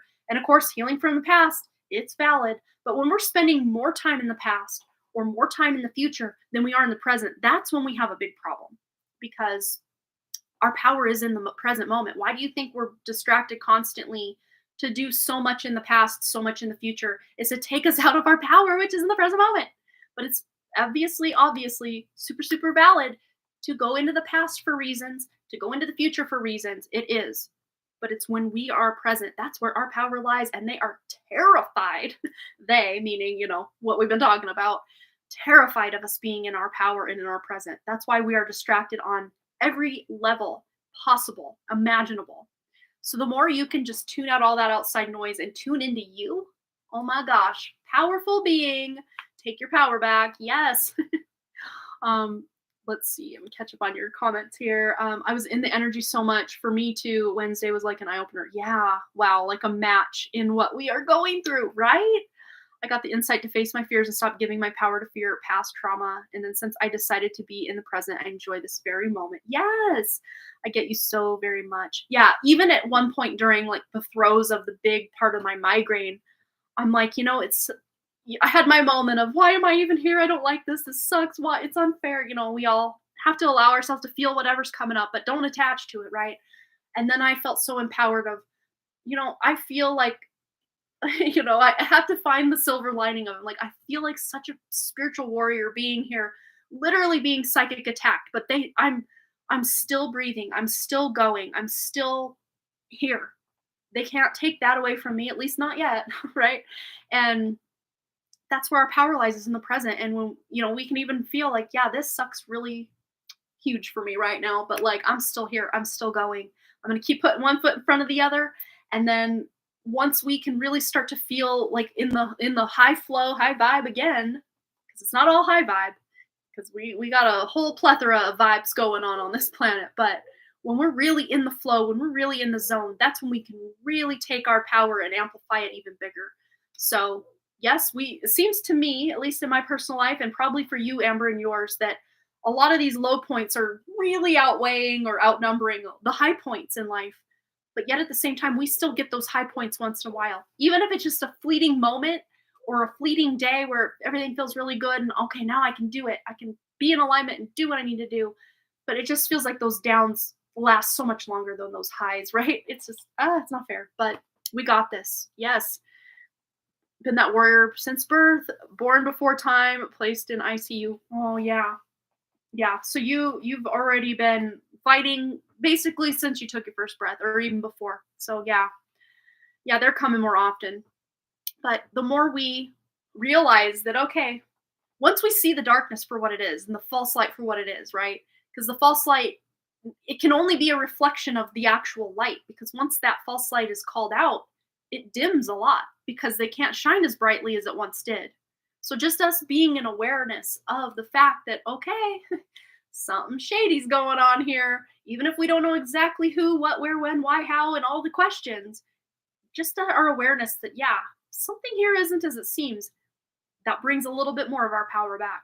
And then us finally seeing through the facade of this or that or this or that or whatever, it just starts to bring it back, bring it back, bring it back. So, it sucks going through it. This last week to 3 weeks has been very brutal in the cognitive dissonance and the wake up call and the how could I be so stupid to fall for this, ego thing that comes into play, and then me saying, no, how could I not have fallen for this? This whole thing is a lie. Of course, they sprinkle in just enough truth for it to resonate with us, and then the lies are, sprinkled on top. But look up this guy. He's got a YouTube channel, Tony Sayers. Yeah, I'm getting to Katie's. I'm definitely getting to hers. But look up Tony Sayers. I don't agree with every single thing he says, but we shouldn't agree with every single thing everyone out there says, because we are each individual and different anyway. But he really goes in depth with a lot of what he's talking about, and it wasn't even his video that got recommended to me that really threw open the blinds. It was some girl named Pleiadian Healer. I'm gonna write that out too. Check out both of them. That's a good starting point. Of course, your best starting point is going within, but so many of us get to this point where we're just so confused that we don't even know what to listen to within ourselves anymore, because there's so much entity interference and psychic attack that what's even real. But just hearing and knowing other people are going through these same things and have fallen into the same traps. Both of these creators were also fallen right into the new age trap, or the new cage, as some of them call it. That, but we got to start somewhere. Once we start knowing, okay, I've fallen for that, I've fallen for that, I've fallen for that. But at the heart of a lot of the things we've fallen for is what the truth is. So yeah, maybe this, whole chakra thing is a complete, false matrix put upon us to siphon our energy. But there are true chakra points that are in alignment with us, that we do, have beautiful things going on for us on a deeper level. And we can bypass a lot of this, not spiritually bypass, but actually physically bypass a lot of this noise that has nothing to do with us by setting our intentions. Yeah. I followed a channeler, but then he started talking weird topics that I stopped following him. Yeah, having false archangels. Yeah, yep. Oh, Vicky's creative project job, spirit want for her is at the university. Oh, yours is at the city, and I don't know what it is, whereas she is known in its philosophy. I haven't a clue for me, right? I mean, so many of us are feeling this confusion, with you, maybe with your career. With me, I know I'm on the right path with my career, but I don't know what that looks like for the future, because, my career is completely shifted right out from under me as well. So I know I'm in the right line of work. I just need to tweak and twerk how I do my work to align with what's real for me. Yeah, I think she will get it much sooner. But yeah, what came out for her in her reading, though, is she's going to be such a big support for you. Someone for you to lean on and really see. There's so much. Yeah, I can totally take another donation. Yeah, I'm here. So we're going to get to KDP. KTP. It's funny because there's a publishing platform called KDP, like the initials KDP. But KTP. Let's get to your reading. Go ahead and post your question, my dear. And then Florence, if you'd like to donate, I'm still here. Florence, check out after your question. Go back to the very beginning of this now 3-hour live stream. We went in, man. The first hour is me just soapboxing for major epiphanies and realizations that so many of us in the chat were like, yeah, oh my gosh, me too, me too. A whole new Me Too movement over here. Completely different meaning this time. Yeah. Aw, you were thinking about her for a few minutes ago, and then now she's here. Aw. Yeah, I just don't know why Vicky is a support for me. Like, I just want to be on my own and my own person. Yeah. I mean, it might have to do with the twin thing. And it could even be the fact that, like, maybe you guys were just raised to feel like you had to support so much. Because, I mean, I think both of you are even supporting your own dad and stuff. Like, maybe that's just a deeper, I don't know what the right word would be, like belief system or something that's at play, quite possibly. I don't know, maybe do some looking into some like inner soul searching about that. There might be, because a lot of times the best answers are found in our shadow or the things we don't want to face. That's where the actual answers are. So yeah, let's get into Katie's question, and then Florence will be on deck. So my question tonight is the last Jordan and I will talk. Could you please see what will happen to in the new year? Are we done? Okay. Let's tune in. One card read for Katie, which I never just stick to one card, knowing me. But let's see tonight. Ooh, we got the death card. Okay. So the fact that this comes out, this means that the relationship as you knew it is over. That does not mean that the relationship in the future can't spark again and happen again, but it will be a completely different way. So if it's still a romantic relationship, you guys are coming into alignment in the same way or in a different way. I'll have to go pick up Kashvi. Hope you all have a fun on the weekend. Yes, you too, Amber. Hang in there. I will email you about times that will work for you on Monday, but we'll definitely get you in on Monday for your deeper read. Okay. Much love to you, Amber. Big hugs. We'll see you later. And thanks again for hanging out with us. So yeah, Katie, back to your question. So it's a death of the relationship as you knew it. This could, though, be good news if a lot of your relationship was toxic, if it was built on a faulty foundation, or there was a lot of deception, or just a lot of codependency, maybe even. This is actually a really good sign for that. Yeah, she does have a lot of psychic abilities, Florence, for sure. Yeah, Amber's very psychic. So you think we might revive somehow. Let's just tune in, because sometimes the death can mean literally that as well. Like it's not coming back. But it also could mean the ways of operating in it are what's dead, but the relationship itself. Let's tune in. I want to know for you. But yeah, I'm already seeing there are two potentials. There is a timeline where you do get back together and you have to work things out. It's not going to be easy. But then there is another timeline where you're definitely going your separate ways. It's just about deconstructing all of the chaos and conflict and, you know, the confrontation in the relationship that's been going on. If you are like in a no contact situation right now, I would say if that is your case, that you probably won't hear from him at least for a while. And a while to me feels like into the new year at least, if you are already in no contact. But if you are still kind of coming back and forth and fighting, or, you know, having disagreements or whatever that looks like, then I would say the relationship still has life to it, if that's your case. Oh, after tonight, no contact. Okay. So let's just see. Tonight is the last time you'll see each other. Yeah, let's tune in and just see if that's a fact. We have the Emperor here.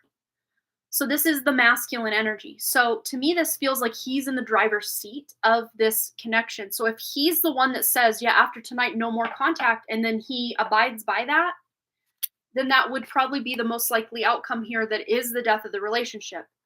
But if he is the one that wants to keep things going and stay in contact, then I'd say that's the way it's going. But wherever he stands as of right now is probably the way this is going to go. Does that make sense? I hope that makes sense. Let's get one more. Just any words of advice or guidance for Katie with this connection with Jordan after tonight specifically. Moving forward. Ooh, we have here just trust. And I'm not saying just trust that everything will work out and you'll get back together. I'm seeing this as just trust that whatever happens is for your highest good. So if he does decide to, you know, go no contact indefinitely, then that was for your highest good.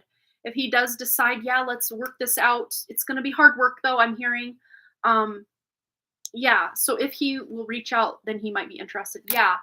But what I'm seeing is, in the meantime, I don't want, because, there could be this element of, oh, there is hope here. So I'll just wait. I'll just wait to see what happens. And, you know, because you could take that card this way, like, oh, I'll just wait and trust that everything's working out in this relationship. But I'm not seeing that as being the case.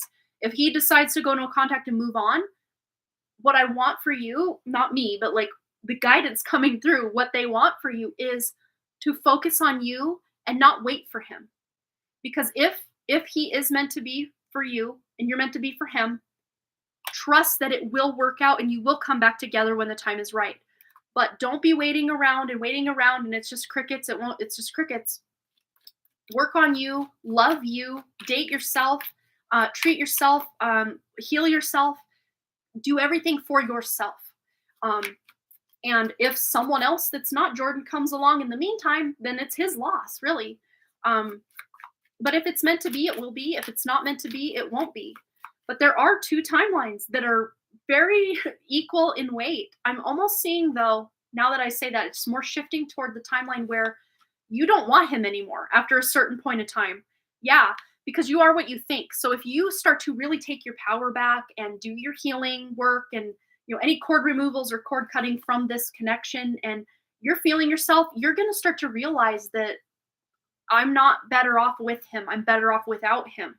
And then that will put you in alignment with someone who is on your level that wants to, be in a relationship. I don't know if the communication specifically on his end, if it was very difficult to communicate with him, or he wouldn't communicate, or he wouldn't show his emotions, but they're showing me like a big block, big wall in front of what he even would say, or maybe he would just take a really long time to get back to you on certain things. Might come back, but I might, yeah. Yeah, but at the very least, I think you're just moving on and yeah, closed off. I can totally feel it. And things are really shifting more into the timeline of, illusion. The illusion that he might come back, that he might be interested. It's like by the time if that even does happen, you're just moved on. You're just like, yeah, I'm good. I don't need this anymore. So I really do see he's kind of especially if he's the one that cut this off or has been very aloof or brick wall up. If he's the one putting these walls up, I would say he's already kind of made up his mind. And because think of it this way, when there's someone you love and you want to be with them, almost nothing, if not nothing, could keep you away from seeing them, talking to them, hearing from them, being with them. But when things turn stale or go south, there's excuses that get put up, or oh man, I don't know how to break it to this person, I'm not interested anymore. But their actions speak way louder than their words. So yeah, he wouldn't allow himself to fully fall in love with me. Yeah, he might be still hung up on someone from the past. That's really coming through. If it's not a past relationship, then it's something that happened in his childhood, some unattainable relationship, or even trauma that happened in his past that he can't get over. And he's just projecting that into every relationship he's going to be in until he does his own healing and soul searching. But I see you moving on. Yeah, that could be it. Yep. Yeah, I just see you moving on, and within, I don't even want to say just a few months, because sometimes these things take time. I mean, it hurts. It hurts to just not be in a relationship with someone. But I think the happiness will start coming in within a few months, if not weeks. But at the same time, it might take a full month to really, a full month to really just accept that this is over. But then a full year till when you do think about him, it doesn't cause you a lot of pain.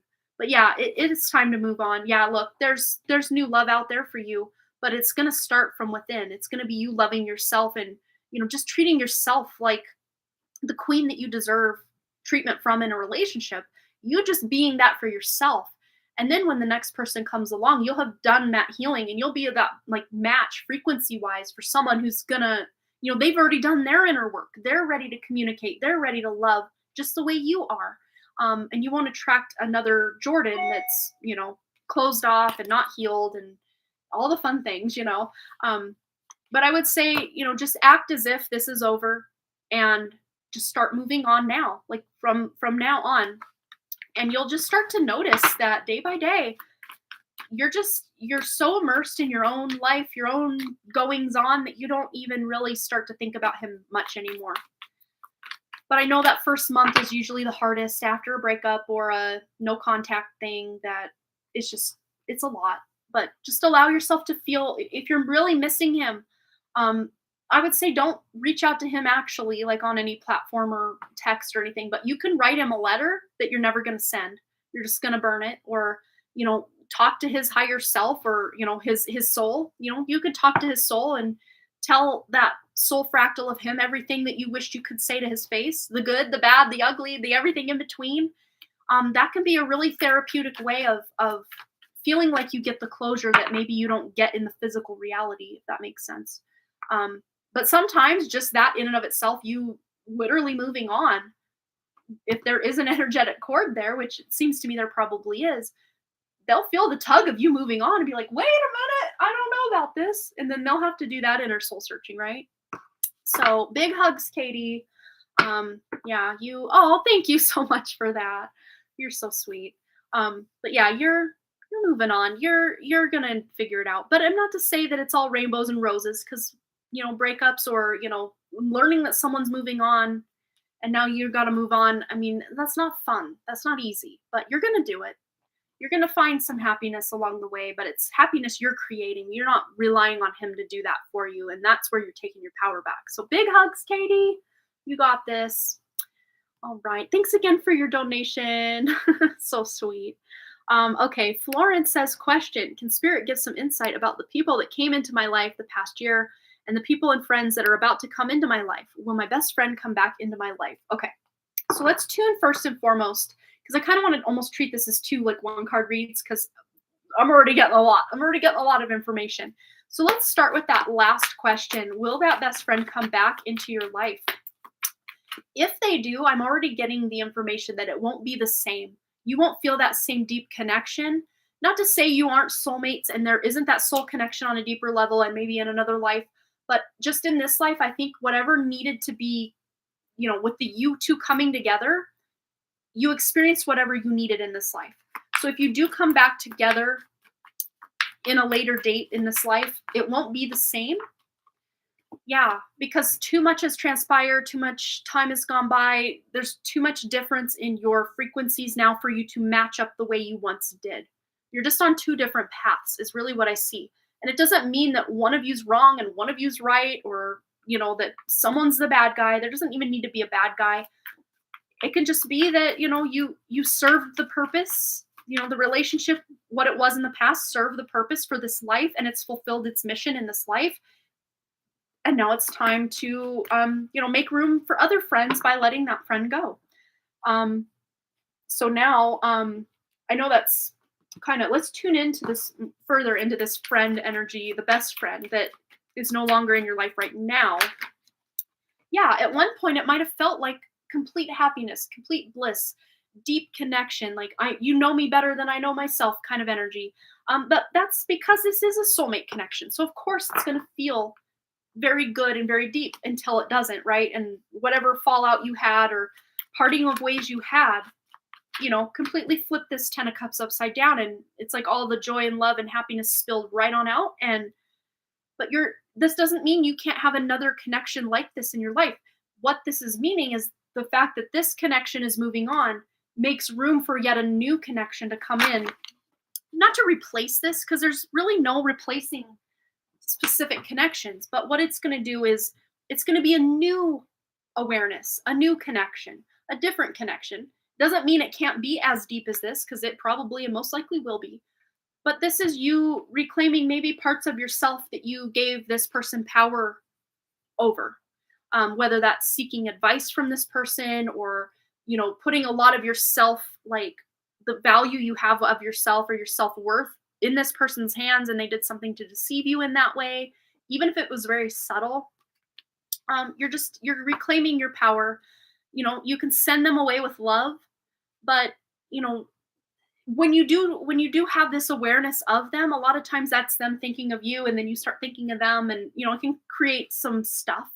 And I don't know how long this friend has been out of your life, but if it's been over, say, 6 months to a year, there is this element of you when you do think of them, it's almost like either there's some outside interference that's making you think of them to remain stuck in the cycle of missing them or wishing they'd return, or this person is thinking of you and kind of doing their own same mental mumbo jumbo. Um, but yeah, 2 years. Yeah, I think this because they're showing me this card in such a different way than I think I've ever seen this card, and it is that you've reaped everything out of this relationship you're gonna reap, and now it's time. After the harvest, which is kind of the peak. You've hit the peak of this relationship, if that makes sense. So whatever comes after is clearing away of the debris and clearing the garden away for the next planting season, right? And in this case of this example, the next planting season will be that next big good, soulmate connected friendship, best friends, right? So if you don't have a best friend in your life right now, maybe you clearing away the debris from the previous season's harvest will help make room for this new relationship, this new best friend in your life. But if you already have this, because you had mentioned some other friends coming into your life in the past year, maybe some of these friends are already filling this role. But we do have the Hermit here. The other one that fell, let me grab. Yeah, and the Two of Wands. So I think you've tuned in quite possibly to some new energy from these people, and they're probably good people and good friends and will probably remain in your life for a while. And of course, the people, making plans or making way by clearing that, garden bed from the past relationship to make room for these new connections and new relationships. And one absolutely perfect example I can give you for this. So, if you go watch the first hour of this thing where I get on my soapbox and really dive deep into, a bunch of stuff. What I did last week, and well, it was like about a month ago I did this, and then I did it again this week, and some last week as well, is I went through my YouTube subscriptions and just anyone I wasn't resonating with anymore, which there were a lot. There was like over 100 if I have to estimate. I didn't count, but there were a lot. I just unsubscribe, unsubscribe, unsubscribe, unsubscribe, just 100 times or so. And then within, I don't know, days to hours later, on my homepage, the algorithm suggests me something that is exactly what I'm looking for because I let those others go. And it's so crazy how fast it can possibly work, but then other times it takes a little bit of time to catch up once something's cleared to bring something new in. But yeah, just cleansing the energy of that past harvest can bring in the new planting season is really what I see with this. But let's tune into these friends you've met in the last, what was it, year, you say? People that came into your life this past year and the people and friends that are about to come into your life. What does she need to know about these connections? Yeah, there is definitely new energy coming in. We've got the Princess of Wands or the Page of Wands. So there are new connections. I'd see at least 3 new connections, new friends. These all feel very feminine energies. That doesn't necessarily mean they're all female, but if they are not female, they're very in tune with their emotional side. They're more feminine and receptive side. But also these are people who are on their path. I really see that at the very least they're beginning on their path. They know what their purpose is. They're very tuned into their spiritual evolution, I guess you could call it. But let's just see anything else Florence needs to know about these new friends and connections. Yeah. Wow. Another page energy or princess energy. Look at this. Yeah. So there's at least 2, if not 3. I did see 3, but there's 2. So 2 of them may be younger than you and 1 of them may be older than you, if that makes sense. So there you go with that. And then the world. So these may not specifically be people in your town. These are probably people you're meeting online, which again, nothing wrong with that. I got plenty of soulmate connections online as well.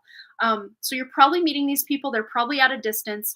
That being said, you might even be traveling to meet some of these people, or you're possibly meeting them on your travels as well, or through other people you're traveling to see. So this is such beautiful energy. You don't have to just remain stuck in the box of the town that you're in. You've got the whole world as your oyster to meet soulmate connections and really have these deep connections and conversations with people that are on your level, on your wavelength. Again, doesn't mean past connections are not as good as you. No, no, no. It's just in the season of life you're in, you're on this level, they're on this level. Again, no better or worse. It's just, it's all, magnetism. I hope that makes sense. All right. Yeah, absolutely, Katie. I want to get one more. Just any words of advice or wisdom for Florence in all the relationships in her life, just anything she needs to know about her connections. Well, they're already showing me of course, you're one half of every relationship you're in. And I always say that in any kind of relationship dynamic reading I do. So you doing what's very, very best for you is taking care of all your other relationships out there as well. Because again, you're half of every relationship you're in. But look, you're really tuning into your own inner love, inner light, inner guidance, and loving yourself, having that deep relationship with yourself. And it's only going to amplify and deepen and connect you to all those other relationships in your life as you do that inner work. And there's immense growth, not just a little growth, not a medium amount of growth, immense growth. This is such a huge card to get for this. And we got the number 15 here. So I don't know if that number is relevant, or you might meet some of these people on the 15th of a month, quite possibly, or getting communication from them. I'm gonna get one more. Anything else Florence needs to know on all the relationships in her life? And we have inner conflict resolution. So there's immense growth and also your inner conflict resolution. So this is an external, conflict resolution with all these connections and friends outside of you. This is you really, doing the work, clearing the garden of all the past yuckiness or just things that didn't work out in past relationships of all kinds. It's going to help you grow on the inside, or even really working on that inner relationship you have with yourself is again going to amplify for immense growth in all things, all ways, all areas of life. It's such a big energy, but small steps, big accomplishments. There's more world energy right there for you as well with the earth, 2 earths. So there might even be this element of patience here. This is a very Knight of Pentacles energy for me in this card. Slow and steady wins the race. So you may not meet all these people overnight, and before you know it, you have this amazing circle of friends. It might take time to build this beautiful, nuanced collection of friends and connections, and bringing even some of these friends that you're meeting in different ways together to create one big friend circle or network of people that really do resonate with each other. So it's really beautiful. It's almost like you're building a community of sorts, whether that's through some sort of online platform, or you just meeting one soul sister or brother, another soul sister or brother, another, and then you're bringing all of you together as a group and, introducing everyone to everyone. And it just feels like one big love fest. But again, it's going to take some time to get there. If you are looking for a really integrated and inter-networked connection of friends, it's definitely on your horizon. It's just maybe not here quite yet. You might have a friend here, a friend there, but they don't maybe all know each other. But you have the beautiful ability or talent or gift to bring people together on a deeper level than you know of. So that's a cool reading. I love that. I hope that resonated for you, Florence. Big hugs. Yeah, you've got a lot of friend, fun, cool support coming in, and I think you're just building it very slowly and steadily. So yeah, don't think that there's a timer on the amount of time you need to spend on finding people, or just do what feels right in the moment. Use your intuition, and just slowly and steadily you're making plans to travel and get yourself out there and find these people. It's almost like, as you clear the cobwebs from the past, these people will find you, or you will find them. You'll stumble upon them in some way. Yeah, it's just going to happen very organically and just beautifully. So, big hugs, Florence. Thanks again for your donation. All right, Katie P has donated for another 1-card read. So let's see. Could you please see if I will need a new law? If so, where to look for them? Like work or somewhere else? Any hints? Thank you. Can you clarify maybe a bit? What do you mean by like a new law? Because I'm not 100% sure of your question. I want to get it right for you. So I need a new law. I'm going to take a quick drink of water while I wait for your clarification, just to make sure. Okay. Okay. Meet your love. Okay, I get what you're saying. To know if I can see if I can meet my love, where and when my love. Okay. I see what you're saying. I'm like, a new law. I wanted to say love, but I don't want to assume anything either. So, okay, new love for Katie. When and where, how, to look for them. Any hints where she will meet? Okay. So I think for now, it's very interesting because Spirit wants you to mainly focus on you, is really what I see. But we can still tune in to this energy of the future to really give you something to look forward to. But really being present in the moment is your best bet. And I did say that in someone else's love reading. I think it was Earthy Deva earlier, that when you're very present in the moment, that's when your awareness is at its peak, where your power really lies in the now moment. And that's when you can, if you're just all up in your head and you're in your feels and you're just got your head down and you're not looking around and you're not present, you're worried about something in the future or the past, you're not going to see any signs, symbols, or synchronicities or people that are right there. So being present is number one. So wherever you meet this person, don't be in your head. Just be very present. Be very grounded in the moment. That's when you're going to know. That's how you will find them. But let's just see, tuning into the future. Of course, she already knows she's doing the healing thing now, because I fell in love with Jordan. I just can't undo that. Yeah. And you might even be still slightly beating yourself up for that. Like, how could I have done that? Why did I do that? Why did I allow that? All the spirals we can go down. But allow yourself to feel anything you need to feel, and then you're loving yourself. I really see you tuning in and really tuning into your own needs, your own emotions, and yourself, what you need, a level that you want from a partner, and give yourself those things. But let's just focus on future love, what that will look like, where she might meet this person. It's so funny. Spirit's like, she needs time alone. She needs time to heal. She needs time. But it's very funny because the Hermit energy is very on par or on theme, on trend for 2023. It is a universal year number 7. 2 plus 0 plus 2 plus 3 equals 7. So numerologically speaking, 2023 is going to be a year for many of us to do that inner searching. And I'm loving that with all the big epiphanies and mind efforts that have been going on for many of us spiritually, that we're all going to get some much needed guidance from our inner selves in 2023. And I see you getting in tune and in touch. And it's very interesting because now I'm being shown how in 2023, you're going to start loving yourself so much and tuning into your own needs so much that even the types of people you're attracted to really change. That you're going to start being attracted to people who are emotionally available, that are just maybe even look different than your normal type if you do have a type. Not everyone has a type. I think I used to in high school. I always loved the darker skin, brown hair, brown eyes. But of course, my husband is green-eyed, very pale, and blonde, which is kind of the opposite of what I was attracted to in like high school. But yeah, that's what's going on right now. Yeah. So you're maybe going to see that level up even more, that wow, what I'm attracted to is so different than what I used to be attracted to. But let's just see if we can get an idea of where you're meeting this person before we close out. Ooh, Knight of Swords. You're going to meet them on the go. But this also could be online because the swords to me are like internet cards. A 6 of Swords specifically I claim as my internet card, like meeting someone online.